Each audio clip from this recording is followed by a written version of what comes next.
The freight boy held his mule team steady and watched from the corner of the boarding house. He was 14, old enough to know what an eviction looked like and young enough to feel sick about it.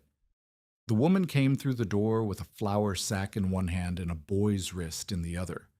The boy was coughing, the wet kind, the kind that made people step back. Behind them, the bolt shot home. The constable stood in the hallway looking at the floor. He did not follow them out. The freight boy noticed one more thing. The woman turned east, not toward town, toward the Smelter ruins, where nothing lived and nothing had a roof. Marin Prowse stood on the frozen mud of Harrison Avenue with a flour sack in one hand and her brother's wrist in the other. She was 23 years old. She had $14.60 folded inside her left boot. She had no trunk, no stove, no room, and no address. What she had was Ivo, 9 years old, coughing into a scarf that smelled like the boarding house they had just been thrown out of. Mrs. Bexley's star boarding rooms sat behind them now, the door shut, the bolt thrown. The accusation was theft. 2 silver buttons supposedly taken from a miner's coat that hung in the common hall. Marin had not stolen them. She knew who had made the claim, and she knew why, but knowing did not change the bolt on the door or the 2 weeks of unpaid rent that Mrs. Bexley now held against the trunk. The trunk held everything else: winter clothes, her father's folding rule, the one daguerreotype of their mother. Mrs. Bexley kept it all, and the law in Lidville moved slow when the debtor was a laundress with no husband and no deed. What Marin carried out: the flour sack with a cracked coffee pot, 2 tin cups, a dull hatchet with a loose head, 1 wool blanket worn thin at the center, and Evo's boots, tied together with twine because the left sole had separated at the toe. That was the inventory. That was everything between her brother and the county poorhouse. The survival math was not complicated. A used iron box stove cost $9 to $12 in Leadville that January. Stovepipe ran another $3. Hauling cost $2. And wood, green pine split and stacked, was rising because storms had blocked the teams from the lower timber stands for the second week running. Asa Peak, who knew lumber prices the way a banker knew interest, had told 3 different widows that week what winter cost. 6 cords minimum for a rough shelter through March. 6 cords at current prices came to more than $30, and that assumed you had a shelter to put the stove in. Marin could afford less than half a cord. She could not afford the stove. She could not afford the pipe. She could not afford the hauling. The arithmetic killed every option before she could finish thinking it. She could not leave Leadville. The Denver road had been snowed shut for 4 days. She had no relatives west of Omaha. If she walked into the marshal's office and said she could not care for Evo, the boy went to the Lake County poorhouse, and she had heard what happened to children in poorhouses from women who had survived them. That door was closed harder than Mrs. Bexley's. Evo coughed again, not the dry bark of cold air, but the wet, rolling sound that started deep and ended with a whistle. He had been coughing for 11 days. It was getting worse. Marin turned east, toward the edge of town, where the smelter smoke flattened against the clouds and the slag heaps began. She walked because she had nowhere else to walk. The constable who had stood in Mrs. Bexley's hallway and watched Marin gather her things, a man named Denny who looked at the floor the entire time, had mentioned one thing before he left. There was an old smelter foundation past the Boreas reduction yard. 4 walls, no roof, no owner present. People had sheltered in worse. He said it like an apology. The Boreas works had been dead for 2 years. The company had pulled out when the ore grade dropped, leaving behind a yard of frozen slag, a chimney stump, 2 sheds with caved roofs, and the remains of a cupola furnace building whose walls still stood because they had been built to contain heat that could melt rock. The walls were 30 inches thick. They were not red building brick. They were dense, pale, glass-scarred firebrick, fused and fired at temperatures that most people in Leadville had never thought about, laid by Cornish masons who knew that a furnace wall must hold or men die. The brick had held. The company had not. Marin saw the ruin before she understood it. 4 walls rising out of frozen ground like the bones of something industrial and dead. Snow sat on the top course. Soot blackened the interior faces. The largest section, what had been the main furnace hall, was open to the sky across a span too wide to cover with anything she could lift. But the smallest section, a furnace bay measuring roughly 16 by 18 feet, still had 3 walls mostly intact and a 4th with a gap where a loading door had been. The floor was brick. The draft channels, 2 of them, ran under the floor like tunnels for heat that no longer existed. Ivo looked up at the roofless walls and said nothing. That was the moment Asa Peak arrived.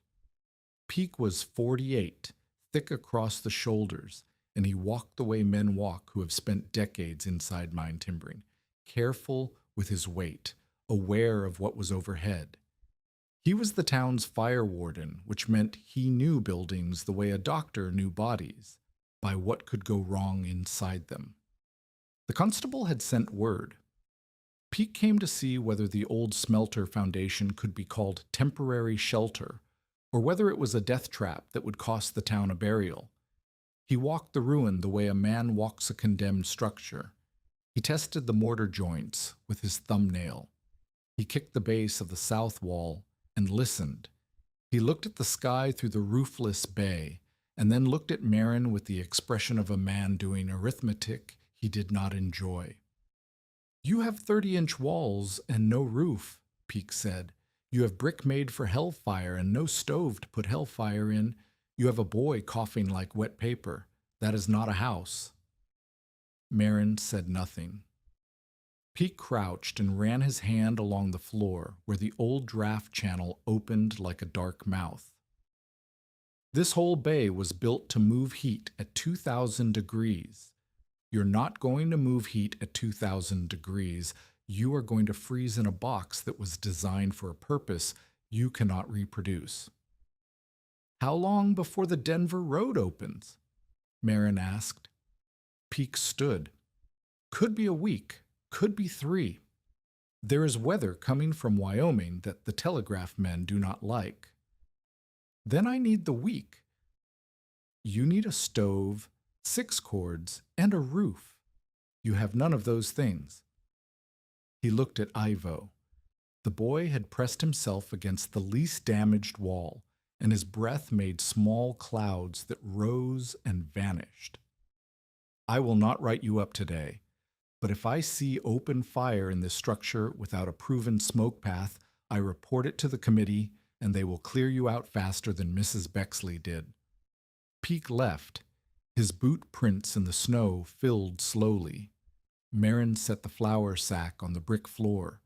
She crouched where Peake had crouched and put her hand inside the draft channel. Cold air moved through it, like a river. She pulled her hand out and pressed it against the wall instead. The brick was cold, dense and cold and heavy and dead, but she had felt brick like this before. Not here, not in Colorado, in Michigan, in the copper country, in the cellar of a smelting works where her father, Jory Prowse, had spent 15 years feeding furnaces. She had been 8 years old standing beside him after a shutdown, and he had taken her hand and pressed it flat against the furnace wall. The fire had been out for 6 hours. The wall was warm, not hot, warm, the way a sleeping animal is warm, the way something alive holds what it has been given. Her father had said, "Brick does not let go easy. You give it heat, it keeps heat. That is why they build furnaces from it, and not from wood." Marin pulled her hand off the wall. Her palm was numb. The brick was not warm now. It had not been warm for 2 years, but the memory sat in her hand like a coal she could not put down. She looked at the bay. 16 by 18 feet, 4 walls, 3 mostly intact. A brick floor with 2 draft channels, no roof, no stove, no wood. Every normal solution required money she did not have. But the walls were already built. The floor was already laid. The material that made this place deadly, cold brick, open sky, frozen channels, was the same material that her father had shown her holding heat in a dead furnace 600 miles east. The idea was not a plan yet. It was a question. If 30 inches of firebrick could hold furnace heat for hours after shutdown, could it hold the heat of a small fire long enough to keep 2 people alive through a night? She did not know. She did not know enough about brick, about draft, about roofs, about fire in an enclosed space. She knew that Peake was right about everything except one thing. He saw the ruin as a building that had failed. She saw it as a material that still worked. Evo coughed again. Marin scraped snow off the floor with the side of her boot until she found a section of firebrick that was not cracked. She gathered twigs from the broken shed, dry pine no thicker than her finger, and built a fire the size of a man's hat in the corner where 2 walls met. The fire burned for 20 minutes. She smothered it with ash and waited. An hour later, she pressed her hand to the brick where the fire had been. Cold. 2 hours later, she pressed again. The faintest warmth, not heat, a suggestion, a rumor of warmth that lived in the brick the way a sound lives in a bell after the bell stops ringing. Evo was watching. He said, "The brick has eaten the fire." Marin did not answer. She was counting. 20 minutes of twig fire. 2 hours of faint warmth in a single corner with no roof, no insulation, and wind moving through the bay like it owned the place. The numbers were terrible, but they were not 0. The question had changed. Not whether the brick could hold heat. It could, a little, even now. The question was whether she could hold heat in, whether she could close the top, block the wind, control the smoke, and turn a furnace bay into something that worked like a furnace instead of looking like the corpse of one. She needed a roof, not a timber roof. She could not afford timber. And a timber roof across 16 feet would need beams she could not lift alone. She needed something heavy, something dense, something that did what the walls did, held weight and blocked wind and did not burn. Dirt. 3 feet of dry dirt over saplings and brush, the way sod houses worked on the plains. Except sod houses were built from the ground up, and she was building from the walls in. The span was narrow enough, 16 feet, that green lodgepole saplings laid close together might hold the weight if she kept the dirt dry and added it slowly. She would need a center post to cut the span in half. The old furnace pier, still standing in the middle of the bay, was exactly that. The smoke was the problem she could not solve alone. Fire in an enclosed space without proper draft would fill the bay with smoke in minutes. Evo's lungs could not survive that. The draft channels under the floor might work as cold air intakes, pulling fresh air low while smoke rose. But the flue, the exit for the smoke, had to go somewhere. She could leave a slot in the roof, a gap no wider than a hand, through the broken draft throat where the old chimney connection had been. Whether that was enough, she did not know. She sat on the brick floor with the plan in her head and the doubt in her stomach. The plan required saplings she could not pay for, dirt she would have to dig from frozen ground, brush and burlap she would have to scavenge, wire or rope she did not have, and knowledge about smoke and draft that she did not possess. The plan also required time, and the weather coming from Wyoming did not care about her schedule. That was when Lena Vorst appeared. Lena was 31, German-born, a laundress who worked the same houses Marin had worked before Mrs. Bexley's accusation. She was not unkind. She carried a pail of wash water that she had heated on her own stove, and she set it down inside the bay like a woman leaving flowers at a grave. I heard, Lena said, about Bexley, about the buttons. I did not steal them. I know you did not steal them. Calden Mott put Bexley up to it. Everyone who does laundry in that house knows it. Lena looked at the walls, the floor, the sky where the roof should have been. Marin, this is a grave. Marin picked up 2 pieces of stone from the rubble. One was a thin flake of shale, already cold in her hand. The other was a chunk of firebrick from the collapsed wall, dense and heavy as a fist. She held them both out. Feel them, Marin said. Lena touched the shale. Cold. She touched the brick. Cold. Now wait, Marin said. She set the shale on the ground and held the brick near the dying embers of her test fire for 5 minutes. Then she handed both back. The shale was cold. The brick was warm. That is the difference, Marin said. The shale does not care about heat. The brick holds it. Lena held the warm brick and her expression did not change. Warm enough to fool your hand is not warm enough to keep breath in a boy. I know. Then what are you doing? I'm trying to make the walls do what the stove was supposed to do. The walls are already here. The stove is not. Lena set the brick down. She looked at Ivo, who was sitting against the wall with the blanket around his shoulders. I have space on my floor for one night. Come. Your room holds 6 people already. If Ivo's cough keeps someone awake, you lose your place too. Lena's face tightened. She knew this was true. She picked up her empty pail. Dirt roofs leak, she said. Smoke kills, and brick steals heat before it gives any back. I have buried women who thought stubbornness was the same as knowledge. She left the pail of warm water. She did not look back. Marin drank half the water and gave the other half to Ivo. It was the warmest thing either of them had touched since morning. The first day ended with Marin and Ivo sleeping against the least damaged wall. The blanket doubled over both of them, the hatchet next to her hand. The temperature dropped below 15 degrees after midnight. Neither of them slept more than an hour at a stretch. Ivo coughed until he gagged, and when he finally slept, his breathing sounded like something tearing. Marin lay awake and stared at the stars through the open roof. The brick walls cut the wind but held no warmth.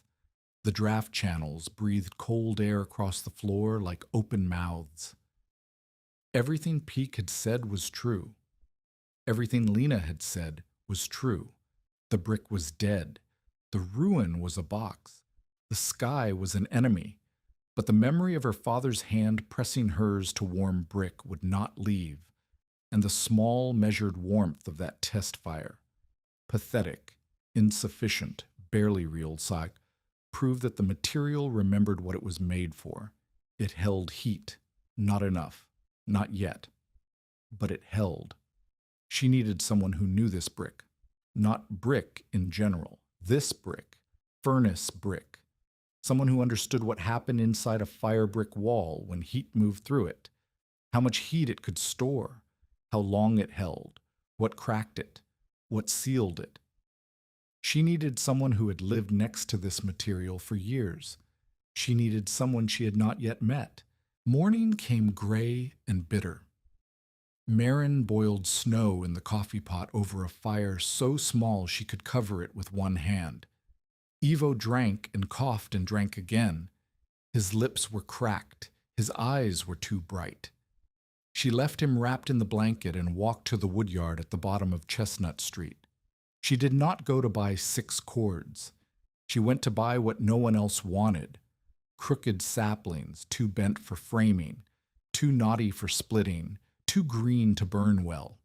The kind of wood that accumulated in the coal pile because straight lumber paid and crooked lumber rotted. She needed 26 of them, wrist thick, 8 to 10 feet long. The woodyard foreman looked at her as if she had asked for a bucket of moonlight. He sold her 14 saplings for 60 cents because they were blocking his saw path, and he wanted them gone. She would need more. She dragged 7 at a time on a loop of rope, and the second load took her past the scale house, where 3 men watched from the doorway. That was where Colden Mott found her. Colden was 39, heavy through the chest, with a timber hauler's scarred hands and a broker's quick eyes. He had been working the margins of the Boreas salvage for months, talking to the Smelter Company's receiver in Denver, pricing brick by the thousand, estimating what the iron straps and road timbers would bring at auction. The Smelter ruin was not abandoned property to Colden. It was inventory waiting for a signature. Marin's presence in the furnace bay complicated his arithmetic. If she established occupancy, even informal and temporary, the constable might hesitate to clear the site. A delay of weeks could push the salvage past the season when teamsters could haul brick down the pass. Colden did not hate Marin. He simply needed her to not exist in that particular location. He stood by the scale house and spoke loud enough for every man within 50 feet to hear. "She's roofing a chimney and calling it a parlor." The laughter came easy. Men who split wood for a living understood roofs, and the idea of a woman laying saplings across a roofless smelter bay and packing them with dirt was funny in the way that all doomed ambition is funny.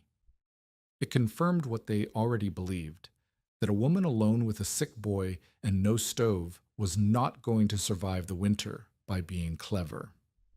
The frontier did not reward clever. It rewarded money, timber, iron, and men who swung axes. Colden walked closer. He did not raise his voice because he did not need to. "Prowse, I am going to make this simple. That foundation belongs to the Boreas Company. The receiver in Denver has my letter. When the road opens, I will have the paper to strip that site. If you are living in it when the paper arrives, the constable removes you. If you have built anything on it, I tear it down. You are wasting saplings." Marin adjusted the rope on her shoulder. The saplings dragged behind her like dead weight. "The road is closed," she said. "Your paper is in Denver. I am here. You are here until I decide you are not. Decide faster. I have work to do." She dragged the saplings past him. Colden watched her go, and the men at the scale house watched Colden watch her. And by nightfall, the line, "She's roofing a chimney and calling it a parlor," had traveled from the woodyard to the dry goods store to Mrs. Bexley's common room, where it became the kind of joke that follows a person like a shadow. Children dared each other to touch the walls of the ruin. Men at the stamp mill bet whether the roof would cave before snow buried it. Mrs. Bexley told anyone who listened that the boy should be taken to the county before his sister bricks him up like a potato. Marin heard all of it. She heard it the way she heard the wind, constantly, from every direction, and without any power to make it stop. She spent the second day clearing ash and frozen debris from the furnace bay. The work was brutal. The ash was mixed with slag fragments sharp enough to cut through her gloves, and the gloves were cotton, not leather, because the leather pair was in the trunk at Bexley's. By noon, her palms were raw. By afternoon, her right index finger had split at the knuckle and would not stop bleeding. She wrapped it with a strip torn from the flour sack and kept digging. The draft channel was the first real discovery. She cleared the western inlet and found that it ran straight under the floor for 8 feet before turning toward the old chimney connection. The channel was brick-lined, roughly 8 inches square, and intact. When she held a burning twig at the opening, the flame leaned inward. Air was moving, not much, but the channel still drew. That was the moment she understood the floor was not just a surface to stand on. It was part of the machine. The draft channels had been designed to move combustion air under the furnace, preheating it before it fed the fire above. If she reversed the logic, used the channels to pull cold outside air low across the floor while the fire warmed the walls above, she might create a cycle. Cold air enters low, warm air rises, smoke exits through the flue slot. The physics were the same physics her father had worked with. She was just running the furnace backward at a temperature 1,000 degrees lower, for a purpose no smelter mason had ever imagined. But physics she understood from memory. Construction she did not. The first sapling she laid across the narrow span sagged under its own weight. The second cracked when she tried to wedge it between the wall tops. She had no ladder, no saw, no level, no partner. She had a dull hatchet and 2 bleeding hands, and a boy who watched from below and tried not to cough. By the end of the second day, Calden had sent 2 of his men to remove the best poles from the drainage ditch behind the slag heap. Poles Marin had been planning to scavenge for cross-bracing. She arrived at the ditch in fading light and found it empty. The message was clear. Every piece of scrap on the Boreas site was disputed territory. That night, the temperature dropped to 9 degrees. Marin built a fire in the corner again, twigs no bigger than a child's wrist, and let it burn for 30 minutes before covering the coals with ash. She and Ivo pressed against the corner where the 2 walls met. The brick was faintly warm where the fire had been. Everywhere else it was stone cold. Ivo's cough had changed. It was deeper now, with a rattle at the bottom that did not clear when he sat up.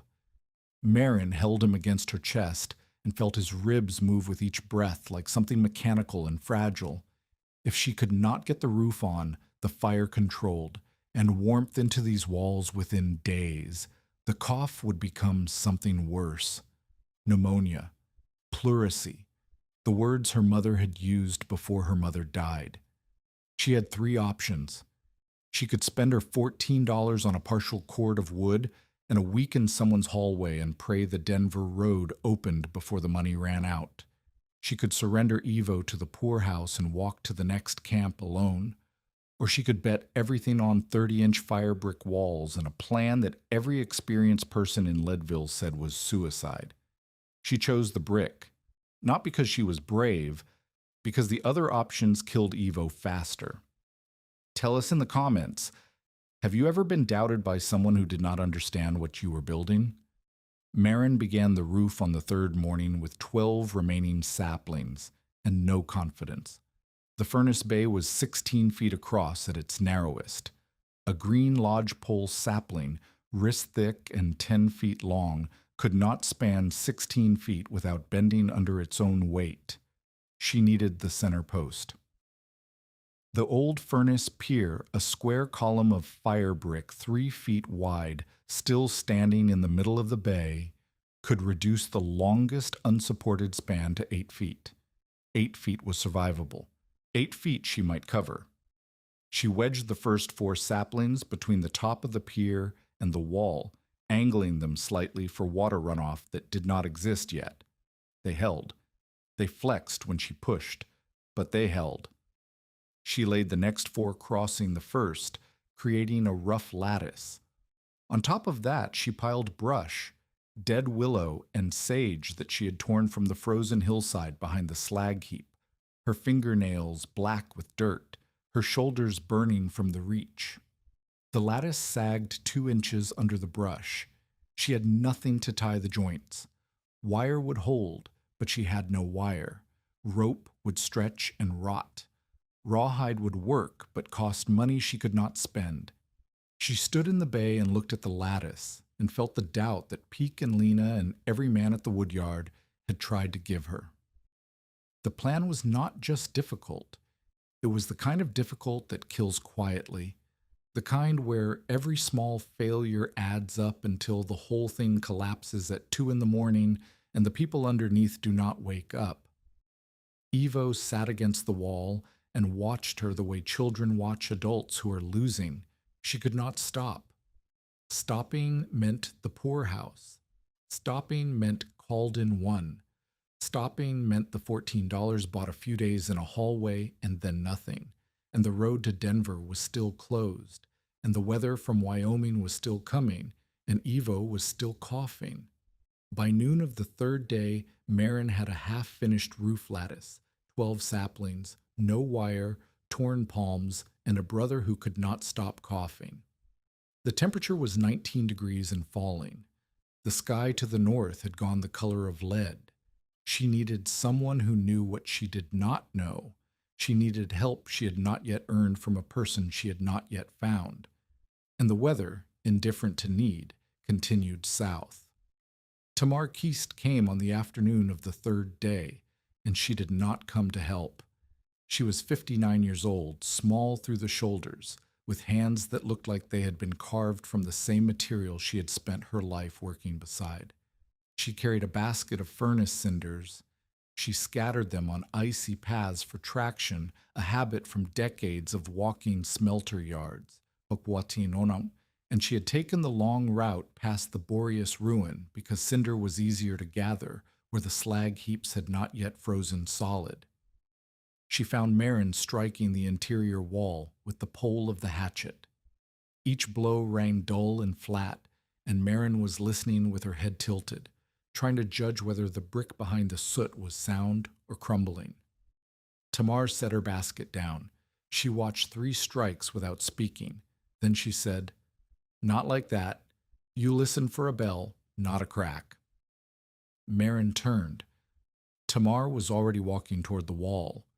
She took the hatchet from Marin's hand without asking, reversed it, and tapped the brick with the wooden end of the handle. The sound was different. Higher. A clean tone that lingered for a half-second before dying. "That is sound brick," Tamar said. She moved 2 feet to the left and tapped again. The sound was dead. Flat. No ring. "That is spalled. The face looks whole, but the body behind it is fractured. You build against that, your mortar joint fails and your wall breathes cold." She handed the hatchet back. Her eyes moved across the bay, the sagging lattice, the half-swept floor, the draft channel Marin had partially cleared, and her expression did not soften, but it changed. Something behind her eyes recalculated. "Who taught you about firebrick?" Tamar asked. "My father, Jory Prowse. He fed cupola furnaces in Michigan copper country for 15 years. Fed them. Did he line them? No, he wanted to. He said the liners were the ones who understood heat. He was right." Tamar looked at the draft channel. "What have you learned so far?" It was not a kind question. It was a test. Marin answered it the way she would answer a foreman who was deciding whether to hire her or walk away. "The brick warms slow and cools slow. A small fire held for 20 minutes puts heat into the wall that stays for 2 hours. The heat is not enough to keep a body warm, but it is not zero. The draft channel draws air when the western inlet is clear. The floor is part of the system, not separate from it. The roof is the problem I cannot solve alone." Tamar picked up a piece of broken firebrick from the rubble pile. She turned it in her hand, running her thumb across the glaze, the dark, glassy coating left by years of slag contact. "My husband lined these walls," she said. "Emlyn Keast. He was a furnace mason for the Boreas Company. He laid every course in this bay, mixed the fire clay mortar, and tested every joint with a candle before they lit the first charge. He died in 85. Silicosis. It ate his lungs the way it eats every man who breathes furnace dust long enough." She set the brick down. "I mixed his mortar. I held his plumb lines. I carried his tools and cleaned his joints and judged brick by sound when he was too sick to climb. None of that went in the paybook. None of that exists in any record the company kept, but I know this brick better than any man in Leadville, and I know what you are trying to do, and I know you are going to kill yourself and that boy if someone does not correct your roof." Marin said nothing. She waited. "Show me the lattice," Tamar said. They climbed the rubble to the wall top where Marin had laid her saplings. Tamar examined the span, the spacing, the angle. She pressed one sapling with her foot and watched it flex. Her mouth tightened. "This is a death frame," Tamar said. "You have green wood on 12-inch centers with no cross tie and no wire. You put 3 feet of dirt on this, the first wet snow adds 400 pounds, and the center sags until the saplings roll off the wall course. Everything comes down on whoever is sleeping below." "I have no wire." "Then you do not have a roof." Tamar crouched on the wall top and looked at the furnace pier below. The square brick column stood solid, its mortar joints still tight. "Your pier is sound. That gives you a center post. But you need shorter spans, 8 feet, not 16. You need saplings wrist thick on 6-inch centers, not 12. You need cross brush laid perpendicular, and you need wire at every junction where wood meets brick. Without wire, the load shifts, and the lattice walks sideways under weight." "Where do I find wire?" "Ore crates. Every crate that comes up from the stamp mill is strapped with baling wire. The crates pile behind the assay office until someone burns them. The wire gets thrown in the slag." Tamar pointed east. "There is a wire pile behind the number 3 dump. It is frozen into the ground, but if you bring a bar and an hour of work, you can pull enough for 40 joints." Marin looked at her. "Why are you telling me this?" Tamar stood. Her knees cracked in the cold. "Because my husband built these walls to hold heat that could melt copper ore, and you are the first person since his death who has looked at them and seen what they can still do. I am not helping you because I feel sorry for you. I am helping you because you are not guessing. You tested the brick before you touched the roof. Any fool builds first. You listened first. That is a furnace worker's habit, and you got it from your father, and I will not watch it wasted." She climbed down from the wall. "Tomorrow morning, bring the hatchet and something to pry with. We will start the roof over." Tamar left. The cinder basket swung at her side. Marin watched her walk across the frozen slag yard, a small figure moving carefully between the dark heaps, and felt something shift inside her chest that was not hope and was not relief, but was the absence of being entirely alone. The next 3 days were the hardest physical labor Marin had ever done. Day 4 began with demolition. Tamar ordered the entire lattice pulled down. Every sapling removed, every piece of brush stripped, every joint point cleaned. Marin obeyed without argument because the alternative was a roof that killed her brother in his sleep. They rebuilt from the pier outward. Tamar showed Marin how to notch the wall course, chipping a shallow cradle into the top brick so the sapling ends sat in a groove instead of resting on a flat surface. "A round pole on a flat wall rolls," Tamar said. "A round pole in a notch stays." Each notch took 10 minutes of careful work with the hatchet. There were 26 notches to cut.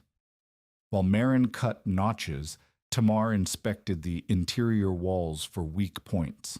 She taught the first skill through demonstration, brick diagnosis. She showed Marin how to read the surface, where the glaze was thick and sound, where hairline cracks ran through the mortar joints, where water had frozen and pushed the face brick outward a 1/4 inch. She showed her how to patch gaps not with ordinary lime mortar, which would crack in the first freeze-thaw cycle, but with a mix of furnace ash, river clay, and coarse sand pressed wet into the joint and left to set overnight. Tamar called it field mortar. Her husband had used it for temporary repairs between relining jobs. "Furnace brick does not bond to building mortar," Tamar said. "It rejects it. You use what the brick already knows, ash and heat and pressure." The second skill came when Marin tried to test the draft channel. She lit a candle stub and held it at the western inlet. The flame leaned inward, confirming draw. But when she lit a second candle at the flue throat, the broken opening in the northeast corner where the chimney connection had been, the flame pushed outward. Smoke came with it, a thin stream that hit Ivo's face before Marin could react. The boy doubled over, coughing so hard his knees buckled. Tamar did not panic. She did not comfort. She moved. She knocked the candle away from the flue throat, grabbed the hatchet, and used the blade to scrape 2 inches of ash and debris from the floor trench that connected the inlet channel to the interior. Then she told Marin to dig the trench 2 inches deeper along its entire length. Your cold air enters low, but the channel is too shallow. The air hits the floor and mixes before it reaches the fire. You need the cold air to travel under the fire, not through it. Deeper trench means the cold stays low, and the warm rises, and the smoke goes up through the throat instead of back into the room. Marin dug. The brick floor was hard. Each inch took 15 minutes of hammering with the hatchet. By the end of the afternoon, she had deepened 6 feet of trench, and her arms felt like they had been filled with sand. But the second candle test worked. The flame at the flue throat leaned inward. Smoke from a small test fire rose to the ceiling area and pulled toward the throat instead of spreading into the bay. It was not perfect. Thin curls of smoke still drifted, but the pull was there. "You're feeding brick, not flames," Tamar said. "Small fires. Frequent. Let the brick absorb between burns. If you try to force heat with a large fire, the smoke overwhelms the draft and you poison the room. Patience is the fuel here, not wood." Day 5 brought the roof. Tamar supervised while Marin laid saplings on 6-inch centers, each one notched at the wall and resting on a crossbeam over the pier. The span was 8 feet on each side. The saplings were green lodgepole, flexible enough to bend without snapping, heavy enough to hold weight. Over the saplings they laid cross-brushed sow, willow, and sage, perpendicular to the poles, creating a mat. Over the mat they laid burlap sacking that Marin had scavenged from the ore dock. Over the burlap they began shoveling dirt. The first layer was 6 inches. Tamar insisted they wait overnight before adding more. Wet dirt is 3 times the weight of dry dirt. If it rains or thaws before the lattice compresses and settles, the water doubles your load before you are ready for it. They waited. The lattice settled 1 inch under the 6-inch layer. Tamar pronounced it acceptable. Pavel Stransky appeared that afternoon. He was an ore sorter at the No. 2 works, a man of perhaps 35, square-built, with a jaw that seemed permanently set against speech. He had been watching Marin rebuild the lattice from the slag path for 2 days. He said nothing. He asked nothing. He walked to the wire pile behind the No. 3 dump, pulled loose a coil of baling wire that Marin had not been able to free from the frozen ground, and left it on the wall course beside her hatchet. Then he walked away. Marin used the wire to tie every junction on the roof lattice, 42 ties, each one pulled tight with pliers made from 2 flat stones and stubbornness. By evening, the lattice was locked. It moved as a unit instead of as individual poles. Tamar tested it by standing on the wall and pressing down with her full weight. The lattice flexed 1/2 inch and held. The second dirt layer went on the next morning. Then a third. By the end of day 6, the roof carried 18 inches of dry dirt, and the interior of the furnace bay was dark for the first time since the smelter closed. Marin built a fire. Twigs and small sticks, no thicker than 2 fingers, arranged in a cone over a nest of dry sage. The fire burned for 30 minutes. She covered it with ash and waited. 1 hour later, the wall nearest the fire pit was warm to the touch. 2 hours later, the wall was still warm. 3 hours later, Ivo fell asleep against the brick with his coat open. Marin borrowed a mercantile thermometer from the dry goods clerk, a man named Ott, who gave it to her because he was curious, not because he was generous, and took readings. Outside, 12 degrees at dusk. Inside, after 2 small twig fires 4 hours apart, 31 degrees. By morning, without another fire, the interior wall read 27 degrees. The floor, warmed by the fire and insulated by the dirt roof above, held 24. 24 degrees was not warm. 24 degrees was still below freezing, but 24 degrees inside with no stove, no coal, no cordwood, and less than a quarter cord equivalent of twigs and scrap was a number that should not have existed. The brick had stored the heat from 2 handfuls of burning sticks and released it over 8 hours. The dirt roof held the warm air in. The draft trench pulled cold air under the sleepers and vented smoke through the flue throat. It worked. Barely. Imperfectly. With smoke that still curled into corners and cold spots along the floor where the trench ran shallow. But it worked. Asa Peak came the next day. He did not knock because there was no door, just a gap in the south wall blocked with sacking. He ducked inside and stood in the dark bay and said nothing for a long time. Then he asked for the thermometer. He held it at chest height for 10 minutes. He read it. He held it at floor level. He read it again. He pressed his hand to the wall where the fire pit sat. He left his hand there for 5 seconds, then pulled it away and looked at it as if it had betrayed him. "I will not write this up," Peak said. "But I will not call it safe either. Early warmth proves nothing. The weather has been cooperative. You have not tested this against a real storm." "I know. If the wind comes from the north and reverses your draft, this room fills with smoke in 4 minutes. You and the boy die in your sleep." Tamar tested the draft from 3 directions. It held from the west and south. The north is the risk. The north is where the weather lives. He left. At the entrance, he stopped and looked back. "How much fuel have you burned?" "Less than a quarter cord. Small stick fires, 30 minutes each, 4 times a day." Peak shook his head, not in disbelief. In the particular discomfort of a man whose professional judgment is meeting data that contradicts it. He left without another word. Lena Vorst came the same afternoon. She did not enter the bay. She stood outside the sacking door and held out a packet of mustard plaster, the kind used to break chest congestion in children. "For the boy," Lena said, "come inside and feel the wall." "The air feels less bitter. I will give you that."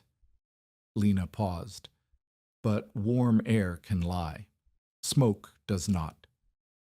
She left the mustard plaster on a brick ledge and walked away. Marin applied it to Ivo's chest that night and listened to his breathing ease by 1 small degree. Tamar came every day now, not from kindness, from investment. She brought observations the way a foreman brings work orders. The northeast mortar joint is opening. Patch it before the next fire cycle.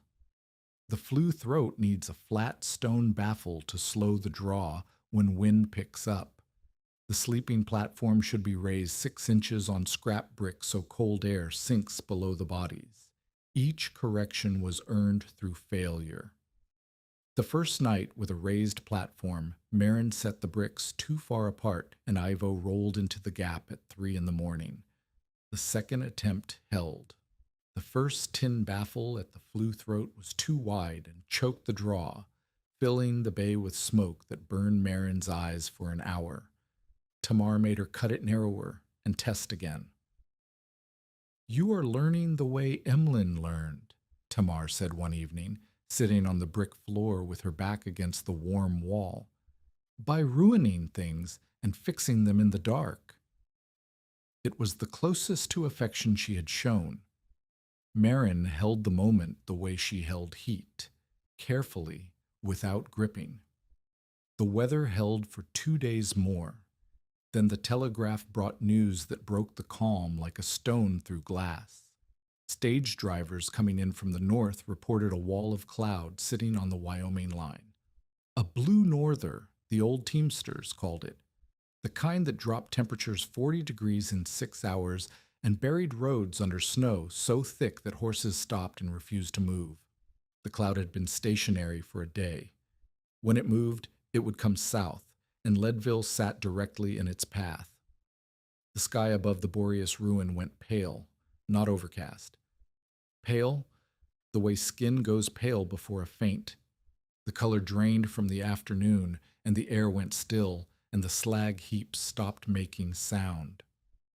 Horses on Harrison Avenue refused the North Road. Dogs crawled under porches. The stove merchants on Chestnut Street doubled their prices and sold out by evening. Women carried water in every container they owned, knowing that pipes would freeze and wells would ice over. Calden Mott appeared at the Furnace Bay that evening with an offer Marin had not expected. $5, Calden said.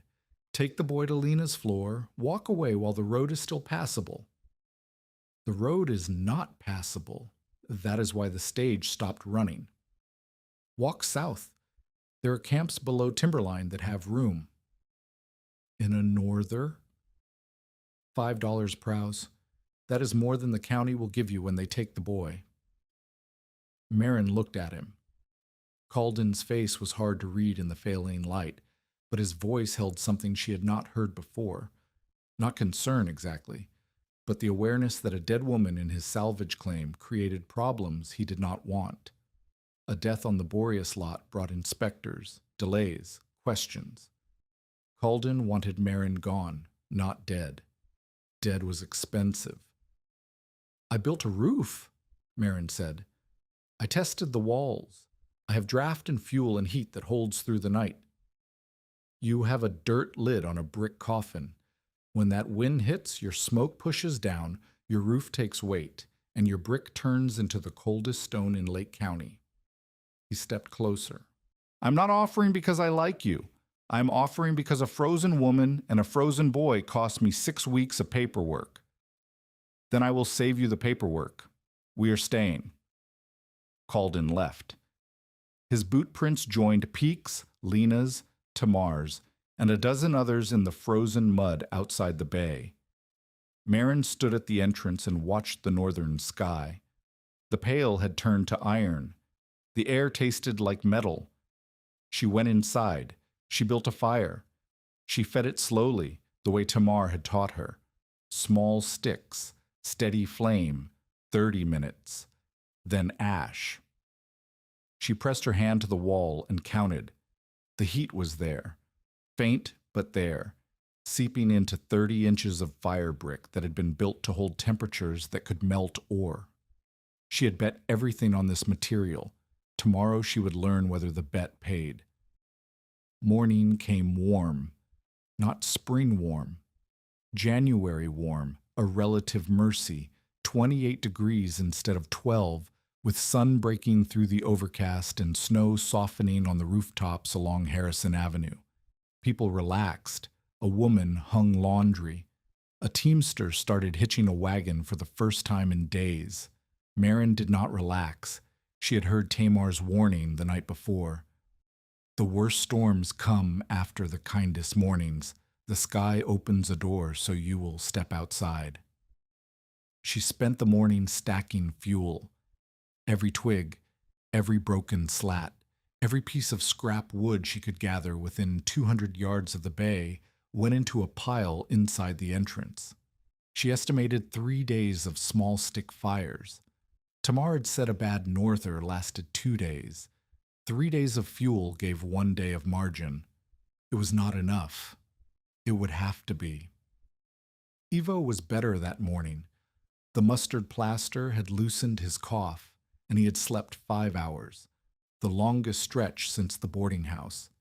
He sat on the raised brick platform and watched Marin stack wood and asked if they could leave the sacking open so light came in. Not today, Marin said. Today we stay in. By noon, the warmth was gone. It did not fade. It vanished like a hand pulled from a glove. The temperature fell 20 degrees in 2 hours.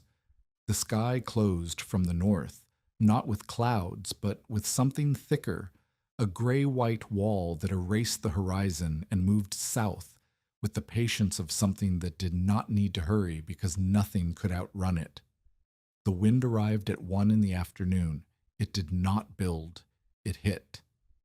The first gust sent slag chips skating across the ground outside the bay and tore the sacking from the entrance with a sound like a whip crack. Marin caught the sacking, dragged it back, and braced it with brick chunks stacked 3 high.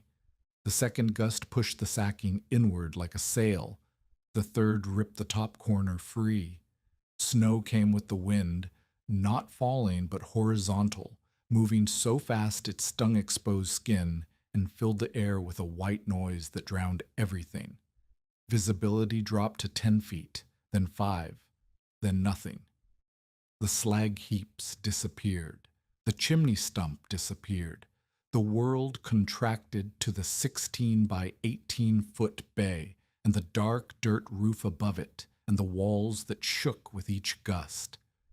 Marin built a fire.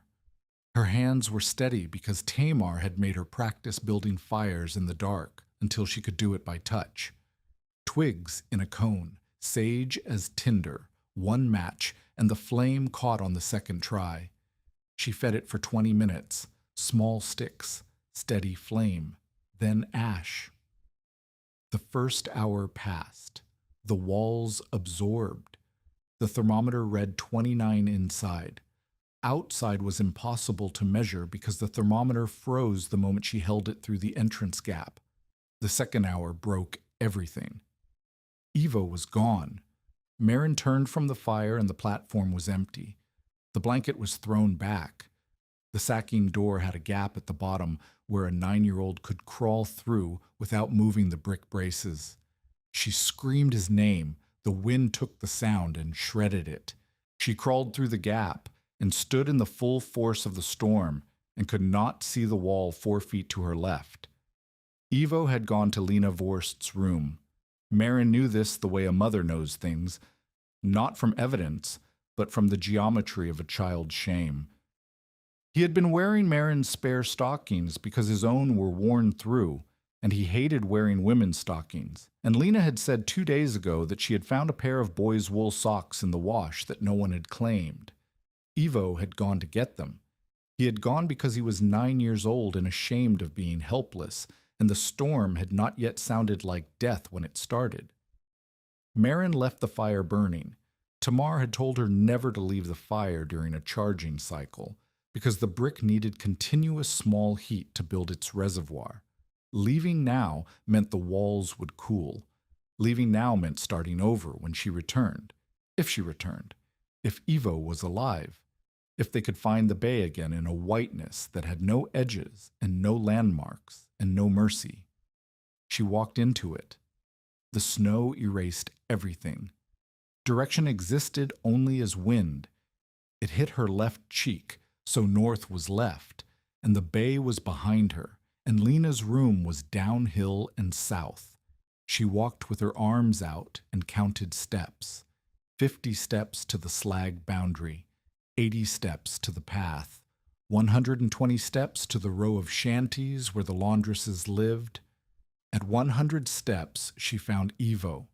He was sitting in the snow, not walking, sitting. His hands were bare, and he was holding a pair of wool socks, and his face was the color of tallow. He was not shivering, which was worse than shivering, because it meant his body had stopped trying. Marin picked him up. He weighed almost nothing, 9 years old and weeks of coughing and not enough food, and she carried him against her chest and turned into the wind because the bay was north and the wind was coming from the north. She walked and counted, and the snow hit her face like sand, and her feet found nothing familiar. The path was gone. The slag boundary was gone. Everything was white and gray, and the wind made a sound like a furnace drawing air, a roar that came from every direction. She saw the chimney stump, a darker blur in the whiteness, 20 feet to her right. She angled toward it, and her boot hit the first slab of slag that ringed the Boreas yard, and she followed the slag uphill, step by step, until the black mass of the furnace wall appeared like something surfacing from deep water. She crawled through the entrance with Evo in her arms. If you are invested in this story, stay with us, because the next few minutes decide whether Marin built a shelter or a tomb. The fire was almost out. The coals glowed under the ash like dying eyes. Smoke was not rising. It was spreading, a flat layer that hung at head height and did not move. The wind had reversed over the flue throat. The draft was dead. Marin laid Ivo on the platform. She stripped his wet socks. The spare stockings were soaked through and pressed his bare feet against the wall nearest the fire pit. The brick was warm, not hot, warm enough to feel alive against frozen skin. Ivo whimpered but did not pull away. The smoke was thickening. Without draft, every breath of fire pushed smoke into the bay instead of through the throat. Marin's eyes burned. Ivo started coughing, the deep, wet, tearing cough that had lived in his chest for 2 weeks. Marin grabbed the hatchet and dropped to her knees at the floor trench. The trench was supposed to pull cold air under the fire, creating a draw that lifted smoke toward the throat. But the trench had iced over at the inlet, where the draft channel opened to the outside. The storm had packed snow and frozen grit into the channel mouth. The cold air was blocked. Without cold air entering low, there was no cycle, no draw, no reason for smoke to rise. She hammered the ice. The hatchet rang against frozen brick, and the ice cracked in sheets. She cleared 2 feet, then 3. Cold air hit her hands. Brutally cold, wind-driven air pouring through the channel like water through a broken pipe. She crawled backward and felt the draft reestablish. Smoke began to move, not fast, but up, toward the flue throat, pulling sideways across the ceiling and out through the slot. Tamar crawled through the entrance 10 minutes later. She was breathing hard, and her lips were blue, and she had a wound on her forehead where something, a slag chip, a piece of ice, a flying board, had struck her during the walk from town. She did not explain how she had found the bay in the whiteout. She looked at the smoke, looked at the trench, looked at Ivo's feet pressed against the wall, and said, "Good. Keep the fire small." They burned pencil-thin twigs, not logs, not thick branches, not anything that produced heavy smoke. Quick flame that heated the brick surface without overwhelming the draft. 20 minutes of burning, then ash, then wait, then burn again. The cycle repeated every 90 minutes through the afternoon and into the night. The storm did not ease. It escalated. By evening, the wind carried ice pellets that hammered the dirt roof like gravel on a drum. The roof groaned. Marin watched the center post where it met the pier and saw nothing move. But the sound was there. A low, continuous creak that said the weight above was testing the structure. "The dirt is taking snow," Tamar said. "Wet snow on dry dirt. The weight goes up." "Will it hold?" "Your spans are 8 feet. Your poles are on 6-inch centers. Your wire is tight. The weight pushes down, not sideways. It holds until the sag exceeds 2 inches. After 2 inches, the poles roll off the notches and the roof comes in." "How do we measure sag in the dark?" "We do not. We listen. If the creaking stops, the roof has settled and the load is stable. If the creaking changes pitch, the poles are bending past their spring. That is when we leave." They listened. The creaking continued at the same pitch for 3 hours. Then it stopped. Tamar smiled. It was the first time Marin had seen her smile. Outside the bay, the wooden shanty row lost its roofs. The first went at sundown, a plank and tar paper structure that housed 3 miners. The wind peeled it like bark, throwing the planks south across the slag yard. The second and third roofs followed within the hour.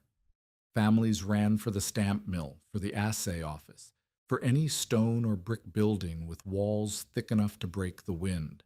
Asa Peak's own shed, the one where he stored fire warden records and inspection tools, peeled open at midnight.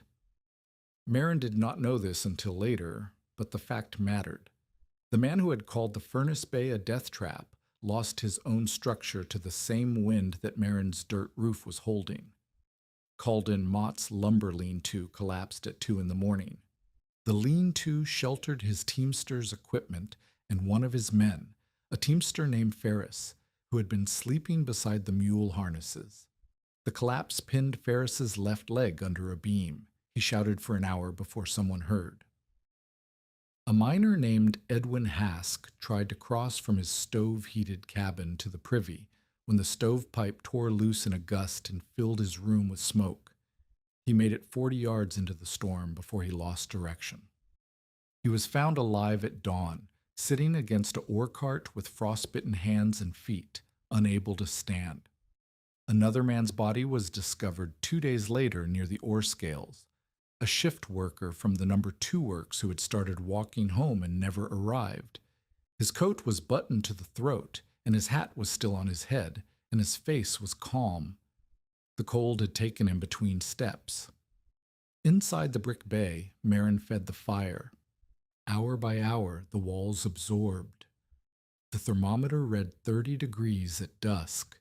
It read 31 at midnight. It read 32 at 3 in the morning, when the storm was at its worst, and the wind was so loud that Tamar had to shout to be heard across 8 feet. 32 degrees, above freezing, in a structure with no stove, no coal, no cordwood, nothing but pencil-thin twigs, and 30-inch firebrick walls that had been designed for a purpose their builders never imagined. The heat was in the brick, not in the air, not in the fire, not in the bodies huddled on the platform. In the brick itself, radiating outward with the slow patience of something that had been engineered to hold heat for hours after the furnace went dark.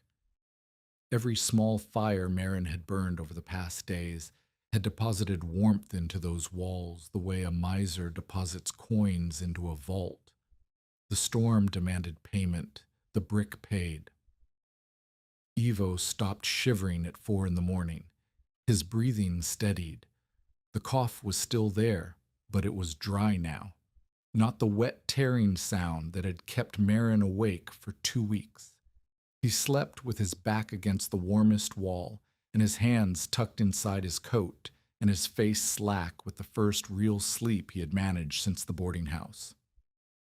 Tamar sat across from Marin with her back against the opposite wall and her eyes open.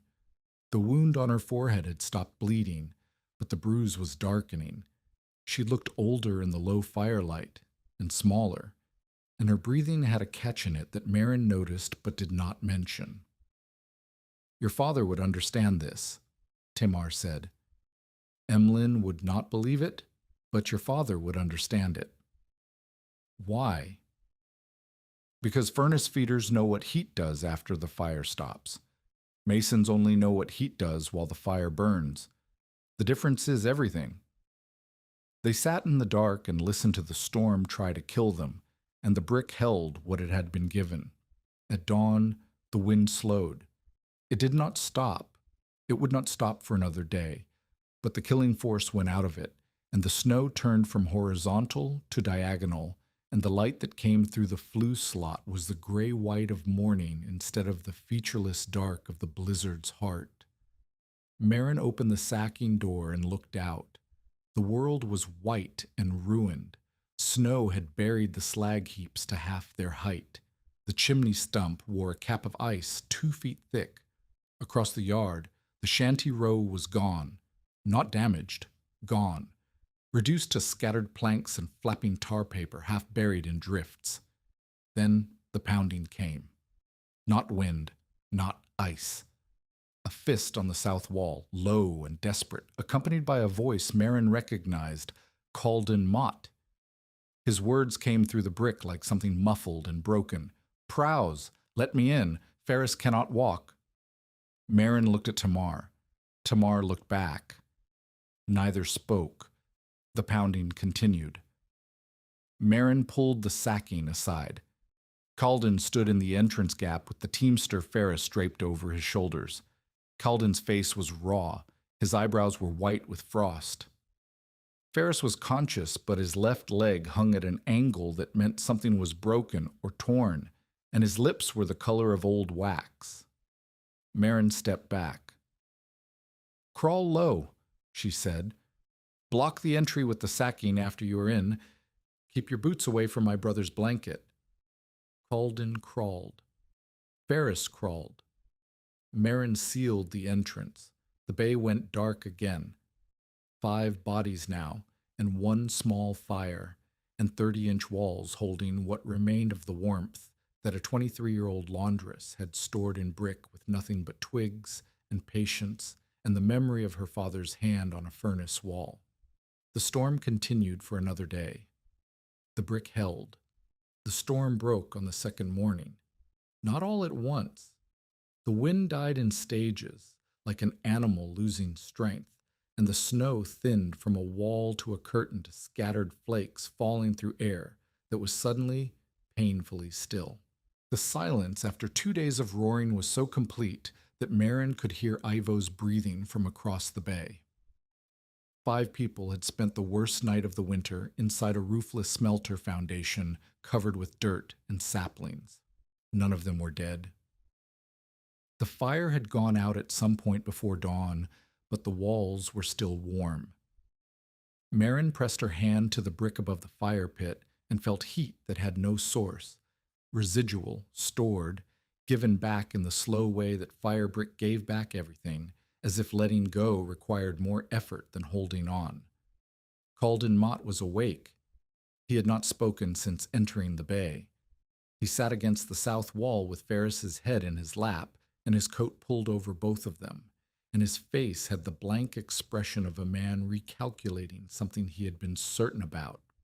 Ferris's leg was swollen, but the color was returning, and he was breathing evenly. They had survived because a woman Calden had tried to evict opened a door he had tried to close. Marin did not address him. She pulled the sacking aside and looked out at a town transformed.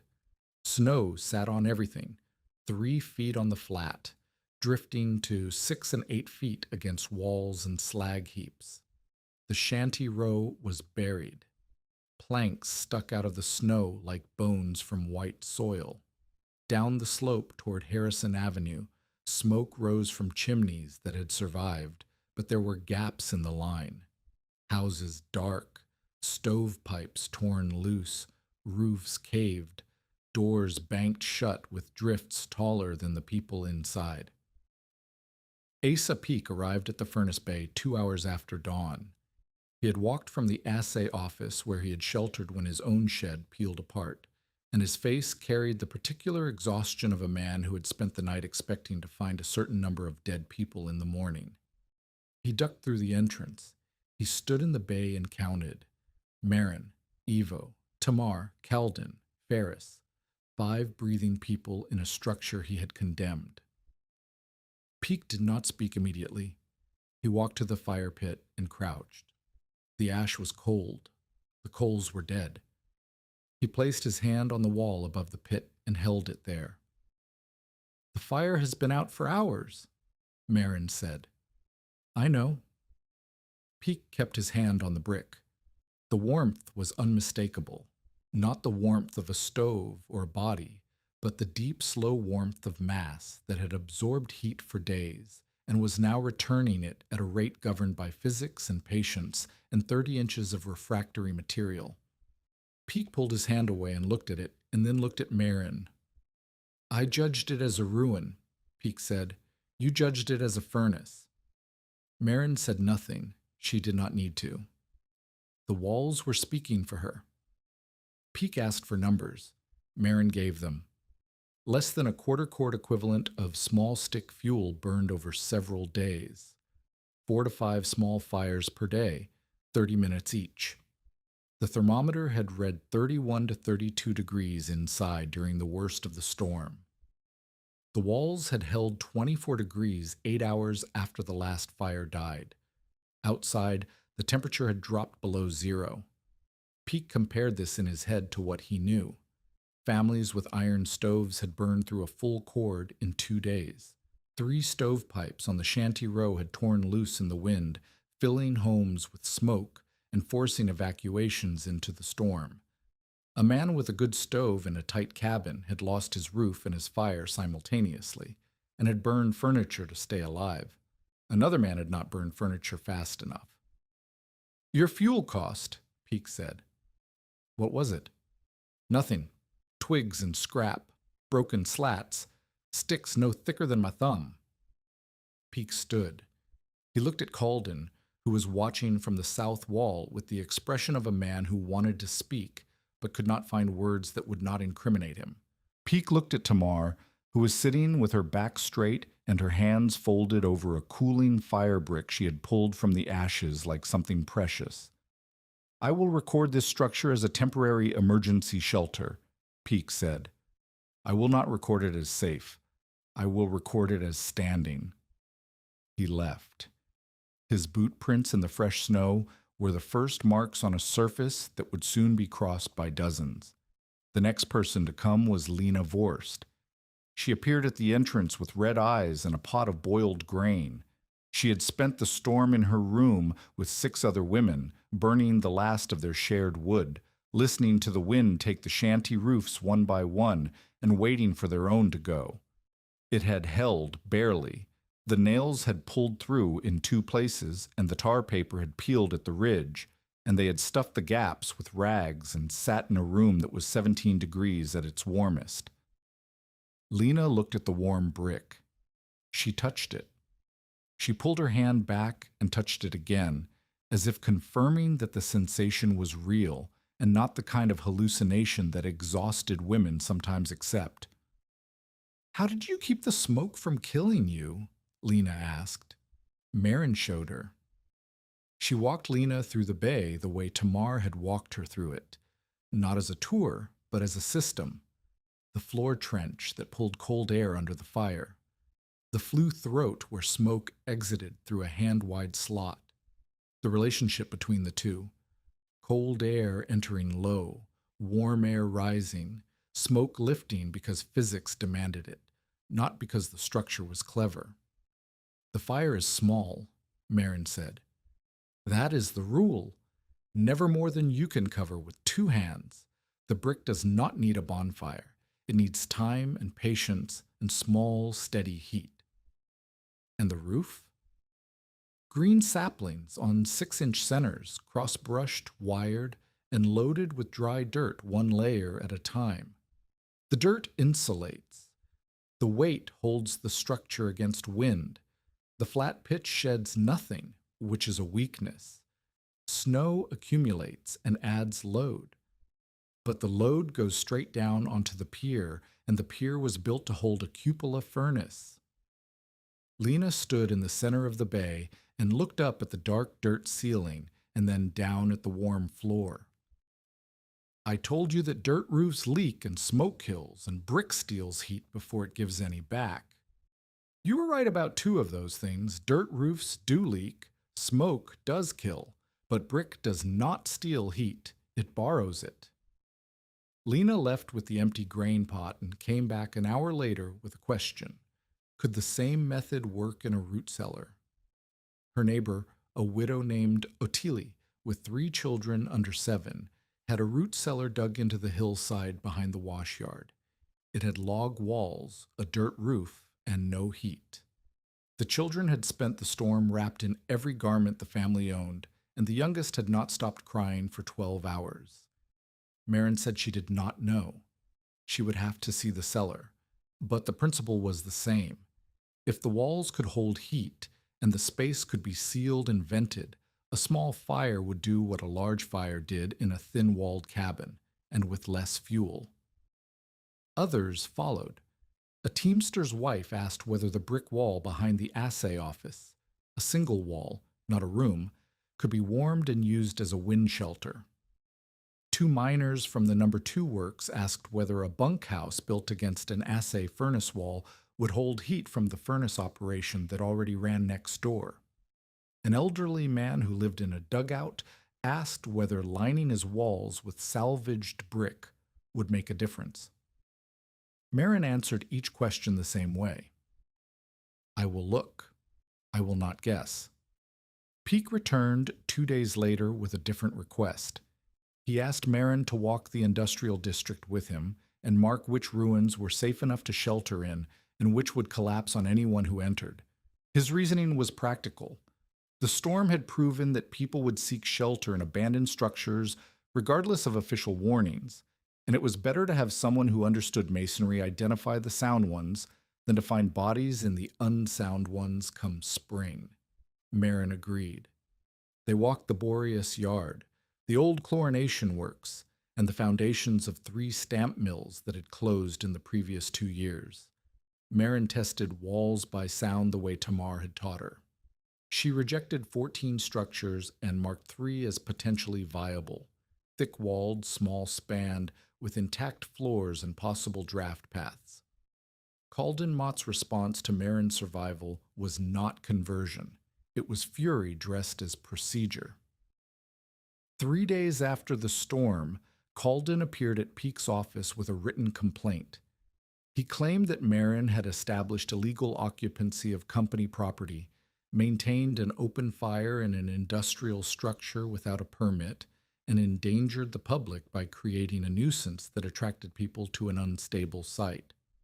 The complaint was addressed to the fire warden committee and copied to the constable. Peake read it.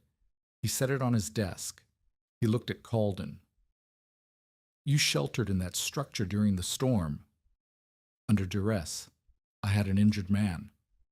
"You entered voluntarily. You were not forced." "The storm forced me. The woman did not." Peake picked up the complaint and held it between 2 fingers. "Ferris has already told 3 people that Prowse let you in when you had nowhere else to go. The constable has recorded his statement. If I file this complaint, Ferris testifies, and the committee asks why a man who owes his survival to a structure is petitioning to have it demolished." Calden's jaw worked.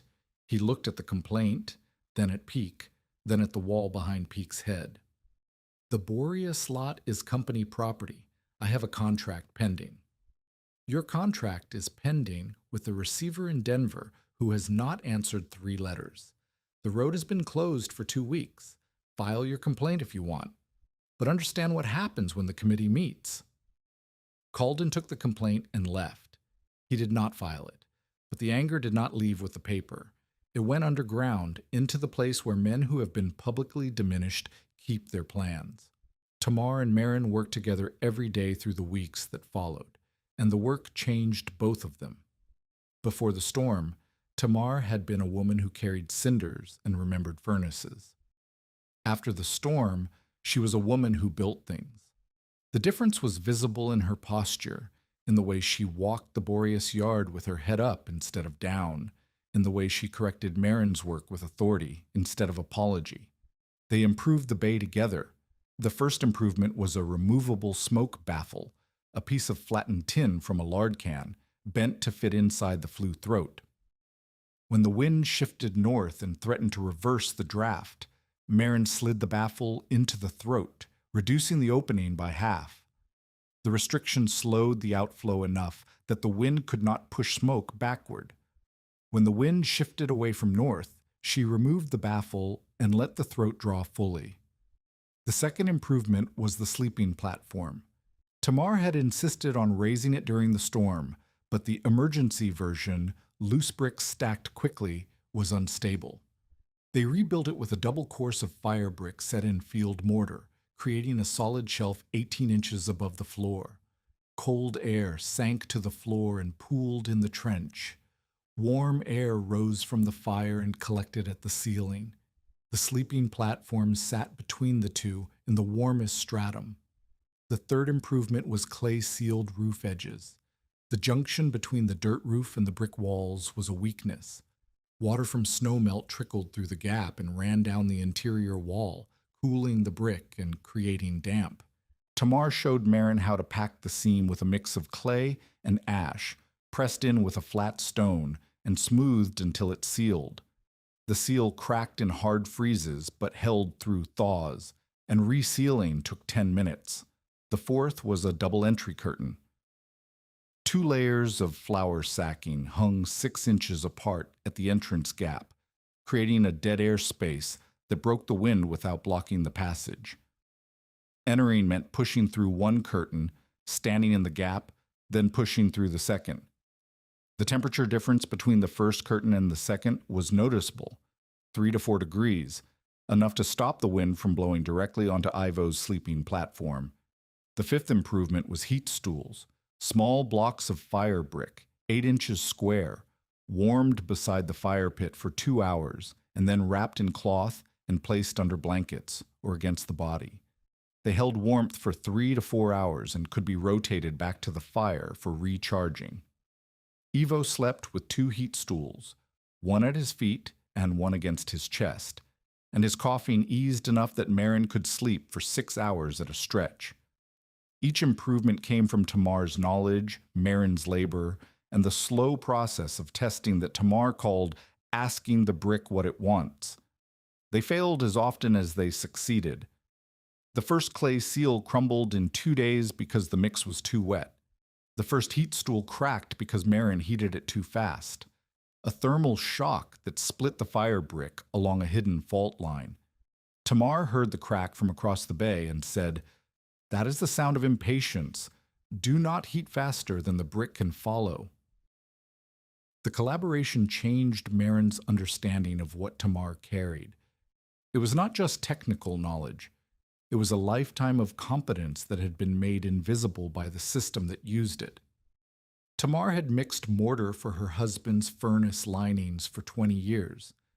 She had judged brick quality, calculated load, and tested draft when Emlyn was too sick to climb.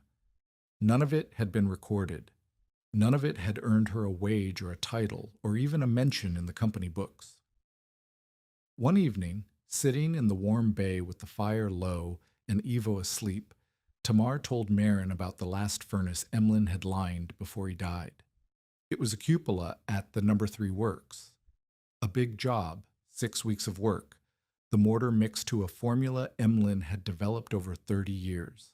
Tamar had mixed every batch.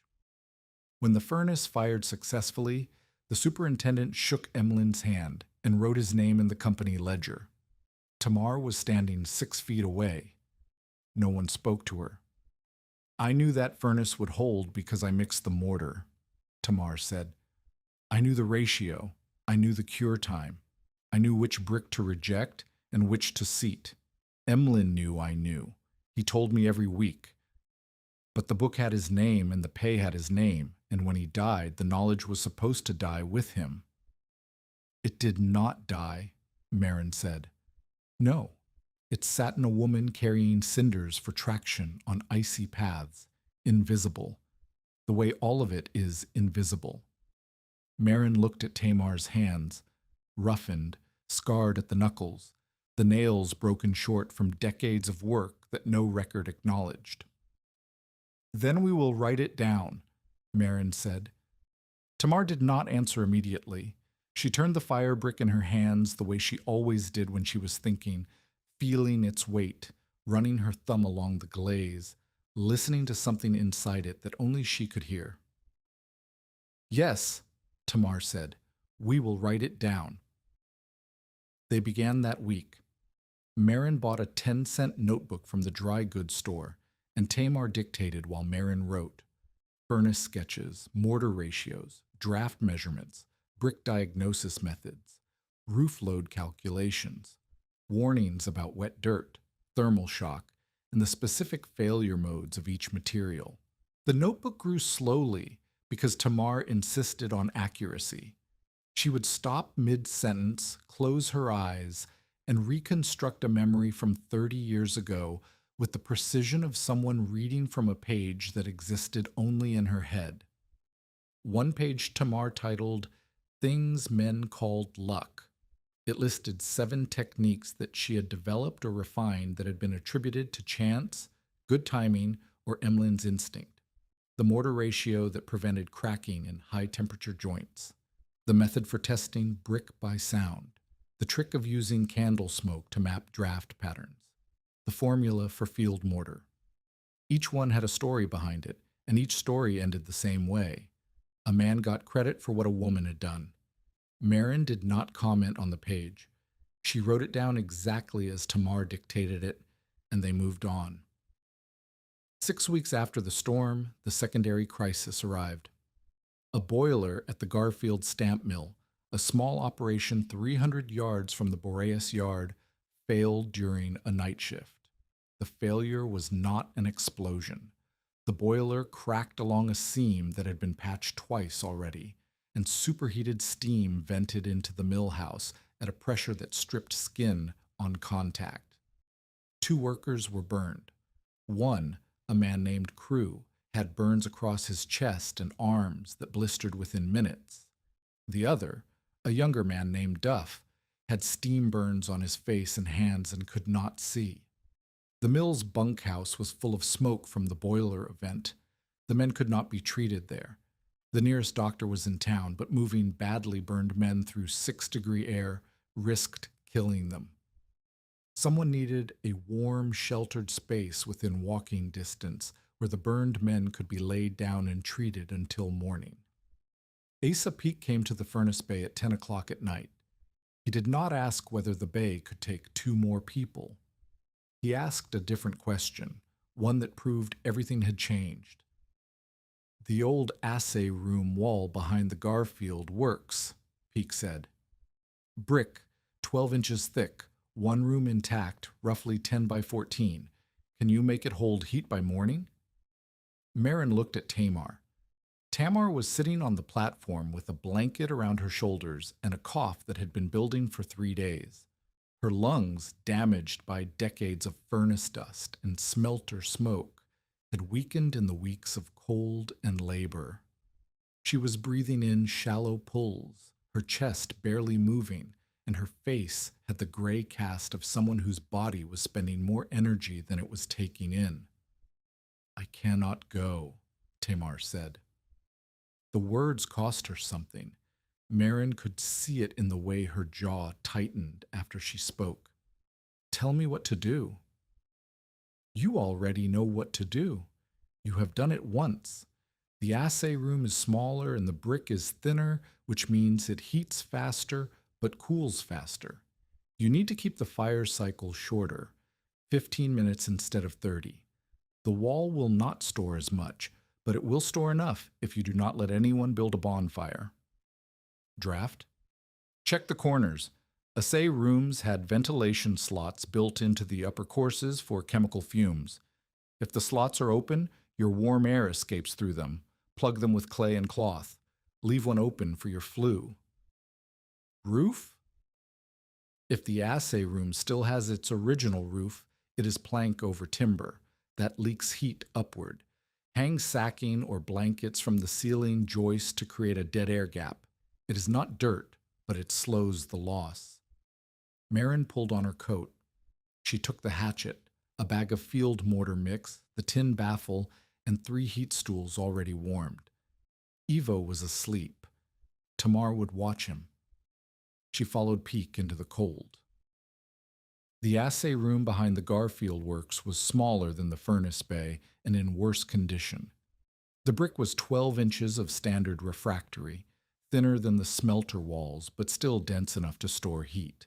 One wall had a crack running from floor to ceiling, but the crack was surface deep and the wall was still plumb. The roof was intact, plank over rough timber, with gaps between the boards where starlight showed through. If this story reminds you why preparation matters, share it with someone who needs to hear it before the weather turns. Marin worked the way Tamar had taught her. She cleared the floor. She found the ventilation slots, 3 of them, 8 inches square, cut into the upper courses on 2 walls, and plugged 2 with clay and cloth, leaving the third as a flue. She dug a shallow trench along the base of the longest wall to serve as a cold air intake. She hung 2 flour sacks from the ceiling joists, creating a rough canopy that trapped rising warm air below the leaking roof. She built the first fire at 11 o'clock. Small sticks. 15-minute burn. Ash. Wait. She pressed her hand to the wall after the first cycle. Nothing. After the second cycle, 30 minutes later, faint warmth. After the third, at midnight, the wall was warm enough to feel through a glove. The burned men arrived at midnight, carried on planks by 4 miners who were breathing hard and terrified. Crew was conscious and in agony. Duff was quieter, his burned hands held in front of him like offerings, his eyes swollen shut. A crowd followed. Miners, teamsters, 2 women from the washhouses.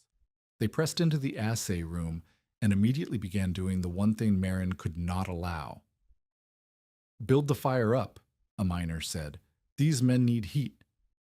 "The fire stays small," Marin said. "They are burned. They need warmth." "They need the wall warm, not the air hot. A big fire fills this room with smoke in 3 minutes and kills everyone inside. The fire stays small." The miner looked at Peak. Peak looked at Marin. Marin did not look away. "She is right," Peak said. "I've seen her method work in a worse building, in a worse storm. The fire stays, as she says. Anyone who disagrees can argue outside." No one argued. Marin fed the fire in 15-minute cycles through the night. Lena Vorst arrived at 1 in the morning with boiled cloths for the burns and a pot of warm water for drinking. She did not need to be told to stay low. She had watched Marin work the furnace bay and understood the principle without having it explained again. Lena became Marin's hands. She applied the cloths to Crew's burns while Marin maintained the fire cycle. She kept children. 3 of them had followed the crowd, away from the fire pit and the smoke path. She heated water in a tin cup placed on a warmed brick and used it to clean Duff's face, so the doctor who arrived at dawn could see the damage. The assay room held 26 degrees through the night. It was not warm. It was 26 degrees in a space that would have been 6 degrees without the fire, and that 16-degree difference kept 2 burned men from going into shock while they waited for medical help. Crew survived. Duff survived but lost partial sight in his right eye.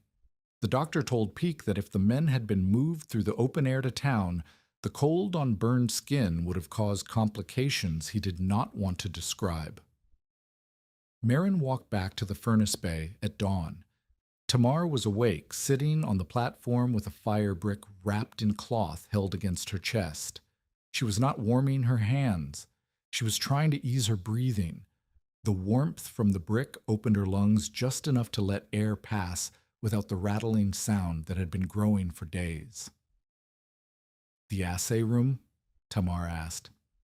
"It held 26 degrees. The brick is thinner, but the room is smaller. The ratio works if the fire stays short." "And the men?" "Alive. Burned, but alive." Tamar closed her eyes. She held the brick against her chest and breathed, and the sound was better with the brick than without it, and Marin understood that the woman who had taught her to listen to firebrick was now listening to her own body fail.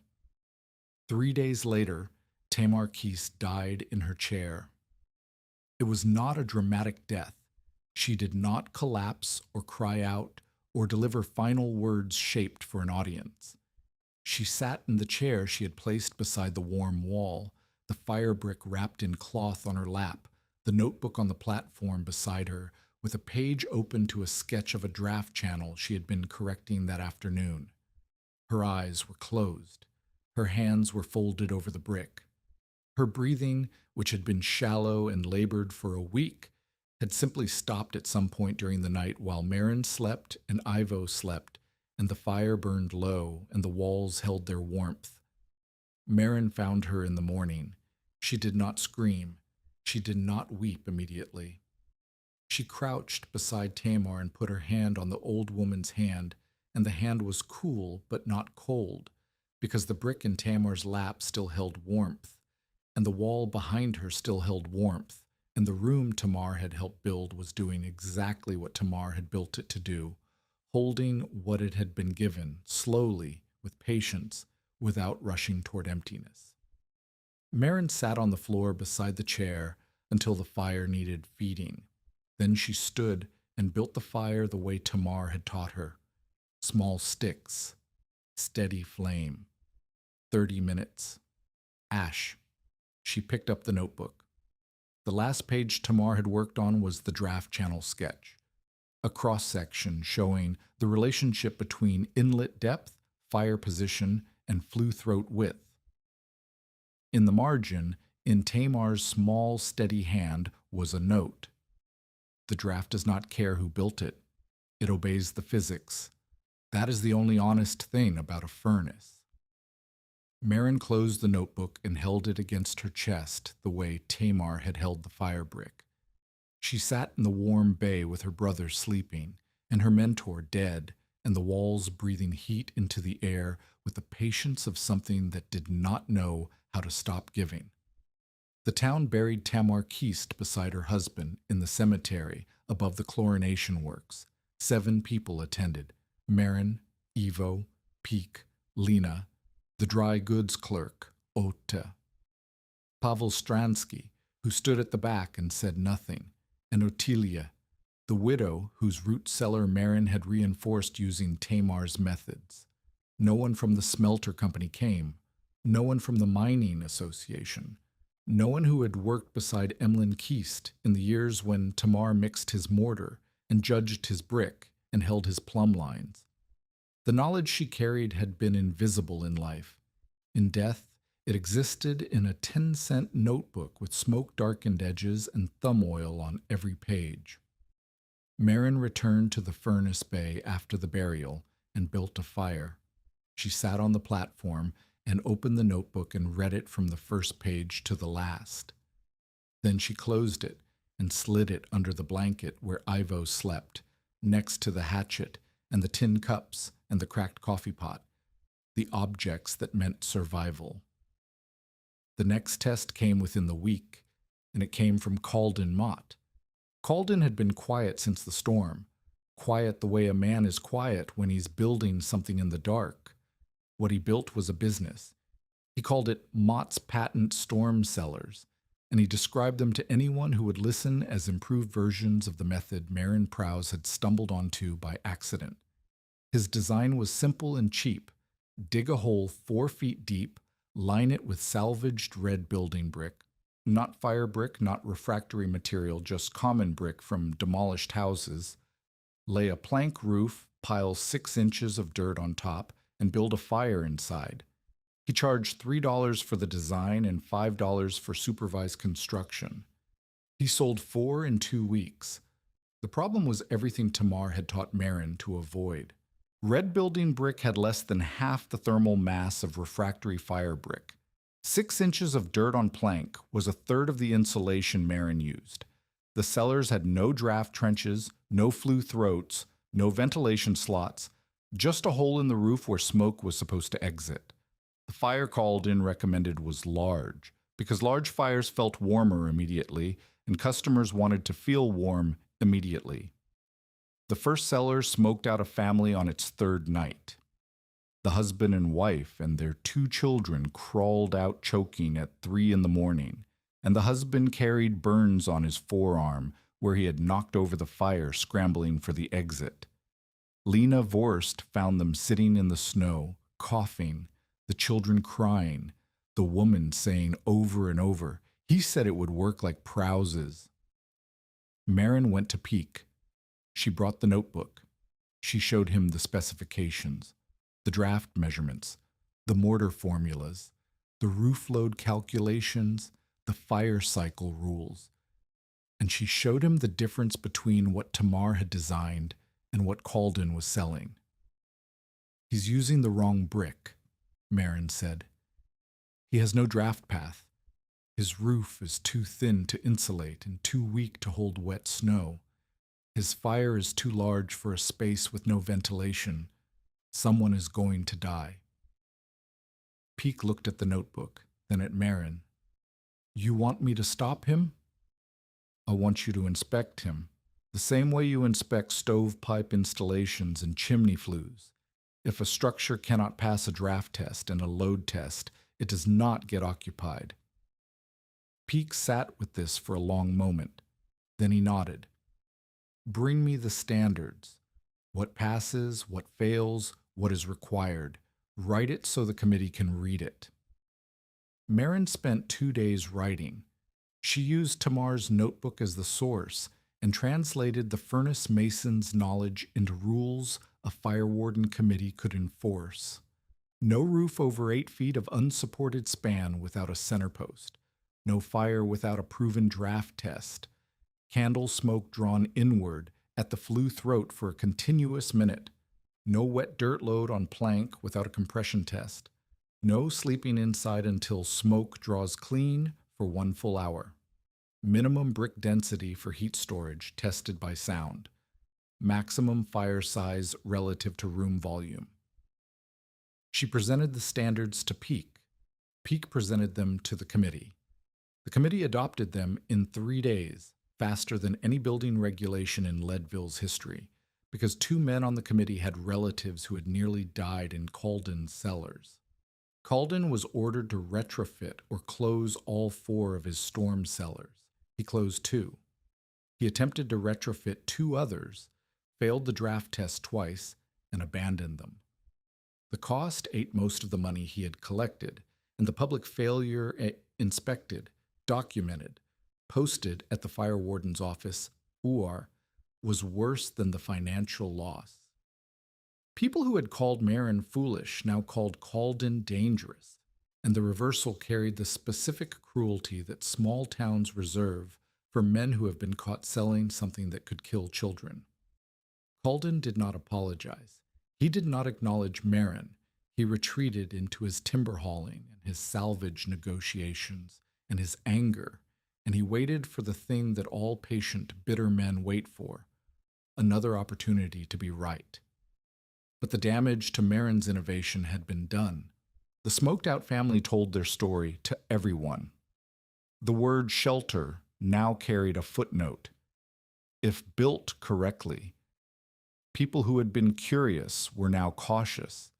People who had been cautious were now afraid. Marin had survived the storm. She had survived Calden's mockery and Peak's doubt and Lena's compassion and Tamar's death. She now had to survive something harder, the knowledge that her method in the wrong hands could kill the people it was meant to save.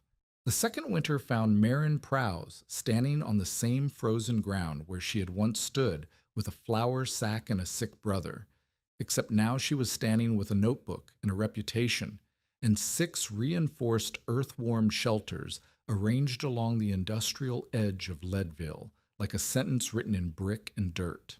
The sentence read, "Heat is not about flame. Heat is about mass." 6 shelters, one in the original furnace bay at the Boreas Works, where Marin and Ivo still lived. 2 in cellars that she and Lena Vorst had reinforced with salvaged firebrick from the number 3 dump, one for Ottilie's family, one for a group of teamsters who pooled 30 cents each for materials, one in the assay room behind the Garfield Works, now permanently converted from the emergency space it had been on the night of the boiler failure, and 2 dug into the slag banks east of the ore road, lined with brick cores that Marin had tested by sound and seeded in field mortar mixed from Tamar's formula. They were not homes. They were not comfortable. They were dark, low-ceilinged, smoky rooms where the air tasted like ash, and the walls wept condensation during thaws, and the sleeping platforms were hard brick that bruised hip bones and shoulders. No one who had money and a choice would live in one. That was the point. They existed for people who had no money and no choice. Laundresses, teamsters between wages, widows with children, men recovering from injury, families who had lost their cabins to wind or debt or fire. The people the frontier was designed to consume. A typical day in the furnace bay that second winter looked nothing like the desperate survival of the first. Marin rose before dawn and built the first fire. The routine was etched into her body now, automatic as breathing. Small sticks, sage tinder, 30-minute burn, ash cover.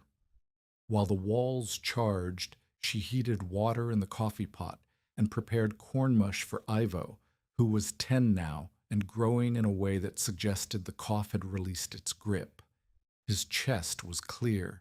His voice was louder.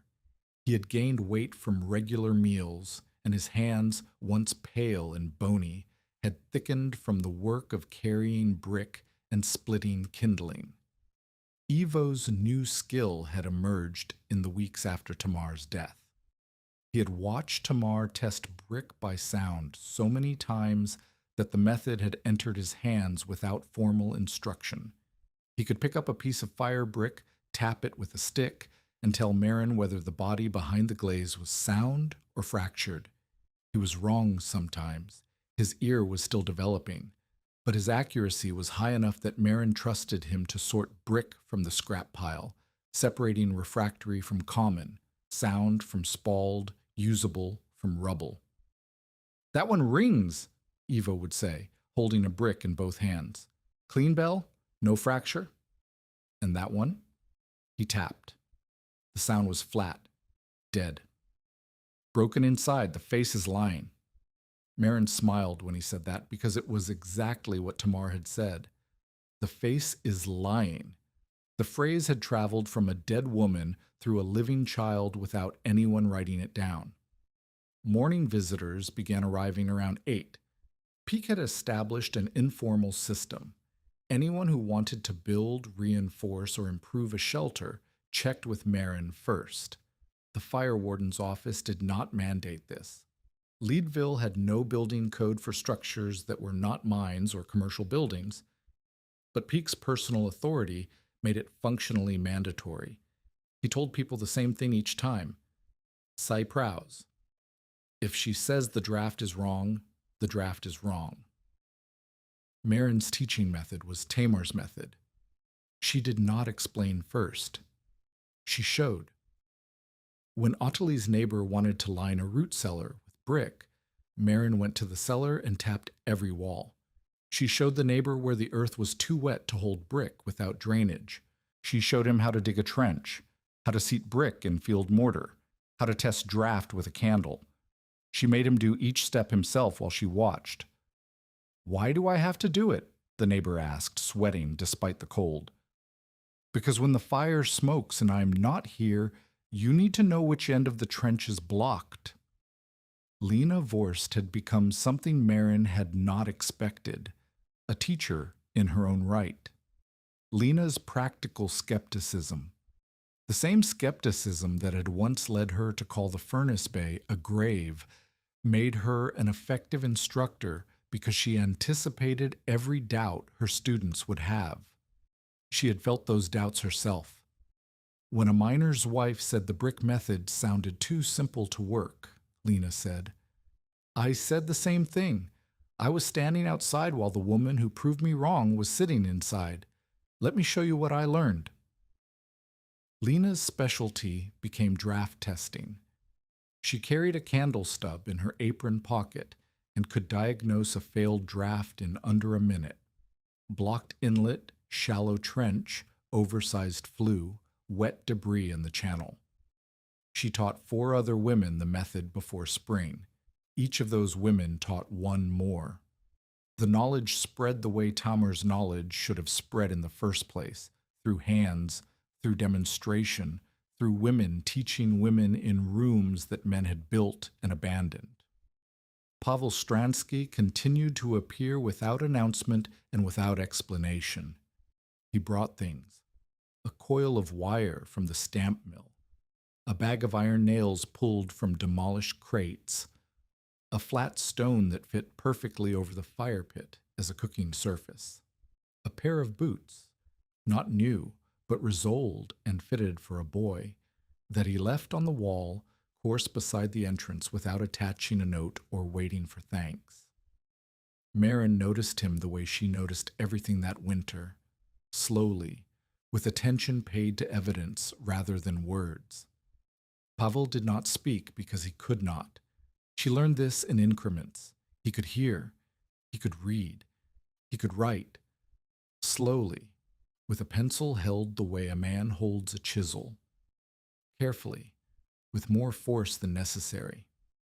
He had come from Bohemia with a name that the ore boss had shortened from Stransky to Stransky because the diacritical marks were an inconvenience. He had lost his speech to a mining accident in Aspen, a premature blast that had killed 2 men and left Pavel with a jaw that healed wrong and a tongue that would not cooperate with the sounds it had once made easily. The courtship, if it could be called that, happened through labor. Pavel began arriving in the mornings to help with maintenance. He repaired the entry braces. He replaced the fraying wire ties on the roof lattice. He reseated the flue throat baffle when the tin bent. He worked beside Marin the way Tamar had worked beside her, with competence, without commentary, with the understanding that the work mattered more than the conversation surrounding it. Marin taught him to read the notebook. He held it in his heavy hands and turned the pages the way a man turns the pages of something sacred, not because it was a holy object, but because it contained the knowledge of a woman he had never met who had understood something that mattered. He read the section on thermal shock 3 times. He traced the draft channel sketch with his finger.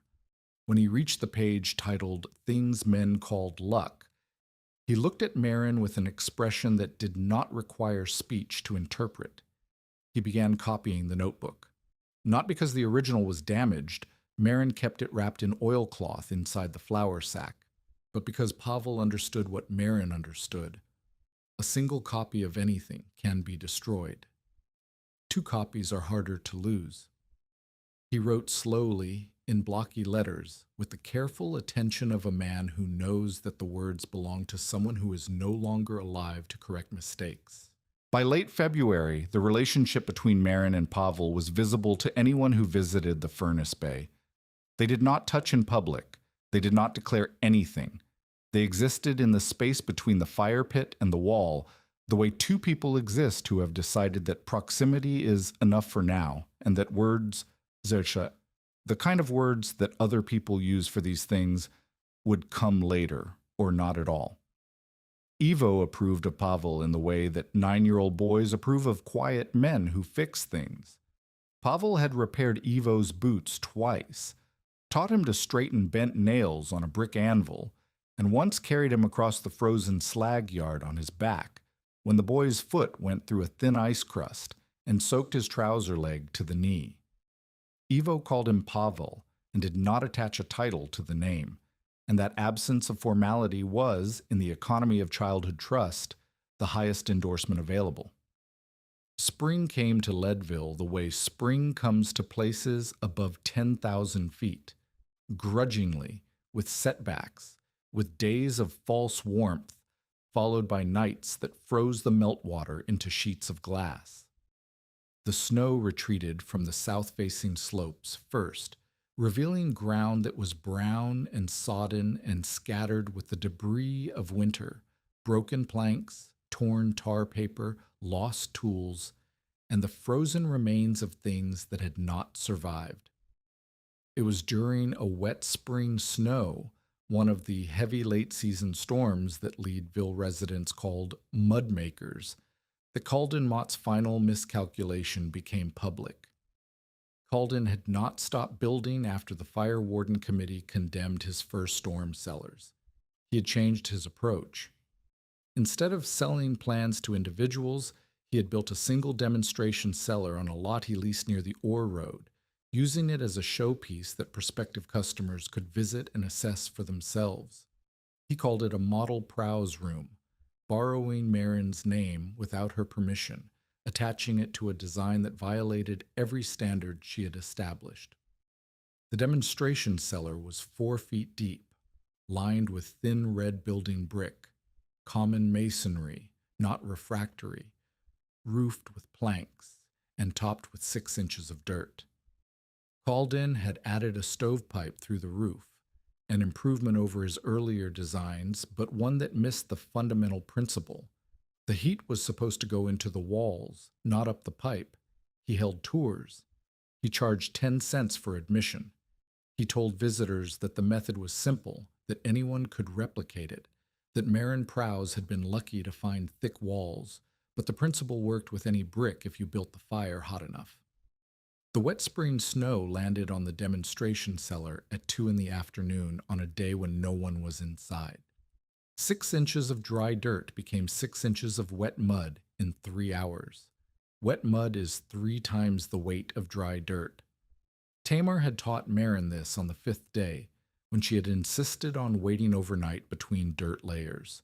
Calden had not waited. Calden had not tested. Calden had laid 6 inches of dirt on planks rated for dry load and hoped that hope was engineering. The roof caved at 5 in the afternoon. A teamster walking the ore road heard the sound, a deep, slow groan followed by a crack that echoed off the slag heaps, and saw the dirt surface sink 3 feet in the middle, pulling the planks inward like a mouth closing.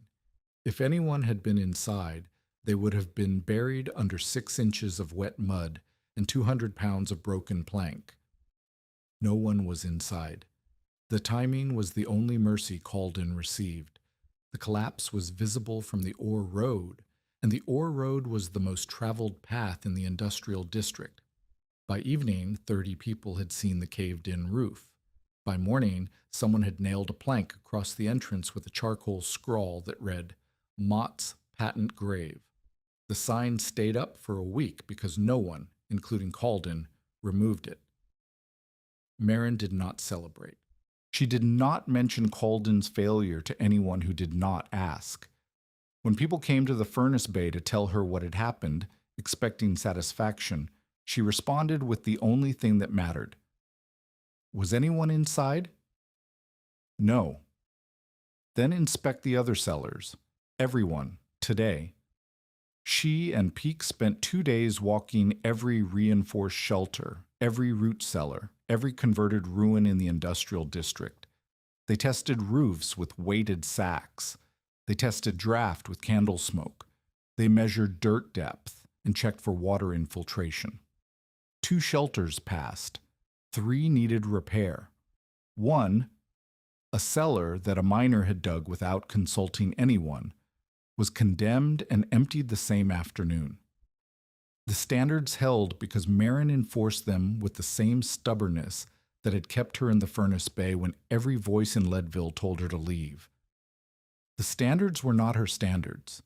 They were Tamar's standards, written in a 10-cent notebook, validated by a storm, and enforced by a woman who understood that knowledge without discipline is just another way to die. The years after the second winter compressed the way years compress in stories about people who are no longer fighting for survival. The crisis that had defined Marin's arrival in Leadville, the theft accusation, the expulsion, the impossible arithmetic of $14.60, receded into the background of a life that was still hard but no longer desperate. Marin and Pavel married in the spring of 1891. The ceremony was held in the furnace bay because Marin said she had no other home and did not want one. Peake attended. Lena attended. Ivo stood beside Pavel and held the ring, a band of copper that Pavel had hammered from a smelter fitting, polished smooth and fitted to Marin's finger with the same precision he applied to everything he built. 8 people were present. None of them had believed 3 years earlier that Marin would survive the month. The marriage produced a daughter in 1892, named Tamar, and a son in 1894, named Emlyn. Marin chose the names without explanation. Pavel, who could not argue with words, argued with neither. The silver crash of 1893 emptied parts of Leadville the way a hand empties a pocket. The price of silver dropped below the cost of extraction, and mines that had operated for a decade shut their head frames and locked their gates. Families who had built lives around the mines packed wagons and left for Cripple Creek, for Telluride, for anywhere that still had ore worth digging. The population of Leadville fell by half in 2 years. Marin's shelters did not survive the exodus. The families who used them left, and the structures dining brick-lined cellars, reinforced ruins, dirt-roofed bays, sat empty through the winter of '93 and slowly deteriorated. Without maintenance, the clay seals cracked, the draft trenches silted, the dirt roofs took water and sagged. By '95, most were unusable, but the notebook traveled. Families who had learned Marin's methods carried the knowledge with them to new camps, new towns, new starts. A woman named Gerda, who had lived in Ottilie's cellar for one winter, used Tamar's mortar formula to line a shelter in Cripple Creek. A teamster named Rhodes, who had helped Marin reinforce the assay room on the night of the boiler failure, taught his sons to test brick by sound. The knowledge did not stay in Leadville because knowledge does not stay in places. It stays in hands. Pavel's copy of the notebook went with a miner's widow to Silverton. Marin's original stayed with her. Marin, Pavel, and the children followed Ivo south in 1895. Ivo was 17 by then, apprenticed to a mason in Salida who had heard about a boy who could identify refractory firebrick by ear. The apprenticeship paid little, but it was work that used what Ivo knew, and what Ivo knew came from Tamar Keast, who had learned it from Emlyn Keast, who had learned it from the furnaces themselves. Marin never became wealthy. She never became famous. Her name appeared in no newspaper, no company ledger, no historical record of Leadville's silver boom. Women's technical labor disappeared behind men's signatures in the 1880s the way it always had, and the shelters she built were called prowse rooms, only by the people who had used them, a name that lived in conversation and memory and nowhere else. She kept the notebook. It sat in the flour sack with the coffee pot and the tin cups and the hatchet. Objects she never replaced because replacing them would have meant admitting that the worst year of her life was over, and some part of her refused to believe that a year like that ever fully ends. Calden Mott's final appearance in Marin's life came 11 years after the storm, during a winter that bore no resemblance to the one that had nearly killed her. He arrived at the small house in Salida where Marin and Pavel lived, a frame house with a brick-lined root cellar and a wood stove, modest and solid and nothing like a furnace bay. Calden was 50 now, heavier, slower, with a granddaughter on his hip who was 3 years old and coughing the way Ivo had coughed. He stood at the door and did not knock for a long time. Pavel saw him through the window and touched Marin's shoulder. She came to the door and opened it. Calden looked at her. The granddaughter coughed into his coat. "She needs brick heat," Calden said. The words came out of him like something he had been carrying for a long time and could not hold any longer. Marin looked at the child. She looked at Calden. She opened the door wider. "Come in," she said, "but you split the kindling." Calden split the kindling. The granddaughter slept against the warm wall of the root cellar with a heat stool at her feet and Marin's hand on her chest, and by morning her cough had loosened, and Calden sat at the table with a cup of coffee he had not asked for and did not deserve, and drank it without speaking, because there was nothing left to say that the brick had not already said. By the winter after the great storm, at least 6 families and work crews along the Leadville industrial edge knew Marin's rules: mass before flame, draft before sleep, dry earth before snow, and never trust a roof you have not loaded slowly. The method did not replace real houses. It saved the people who did not have them. The shelters were dark and hard, and they smelled like ash, and they kept people alive when every respectable option had already failed. Marin Prowse died in 1916 in Salida, in the frame house with the brick-lined cellar. She was 51. The notebook sat on the table beside her bed, darkened at the edges by smoke and thumb oil, the pages warped from years of being opened and read and opened again. Pavel survived her by 3 years. Ivo, who had become a mason, kept the notebook in his tool chest for the rest of his working life. Families who had sheltered in Prow's rooms did not forget the name, even when the rooms themselves had crumbled back into the ground. Calden Mott had laughed at the woodyard 30 years before. She is roofing a chimney and calling it a parlor. The men at the scale house had repeated it until the joke became the only thing Leadville expected from Marin Prowse. But on the night of the storm, when the shanty roofs peeled away and the stovepipes tore loose and a man froze between the ore scales and the road, Marin's chimney held. Her parlor held. The brick did not blaze. It did not roar. It only held what it had been given. And in a country where the poor were expected to burn through everything just to last one more night, Marin Prowse survived because she found something that knew how to keep warmth, and she listened to it, and she learned from it, and she wrote it down so that the knowing would not disappear the way women's knowing had always disappeared, quietly, without a signature, into the dark. The furnace bay stands in no photograph. The brick has returned to the ground, but the notebook, copied twice, carried south, read by hands that never touched the walls, remembers.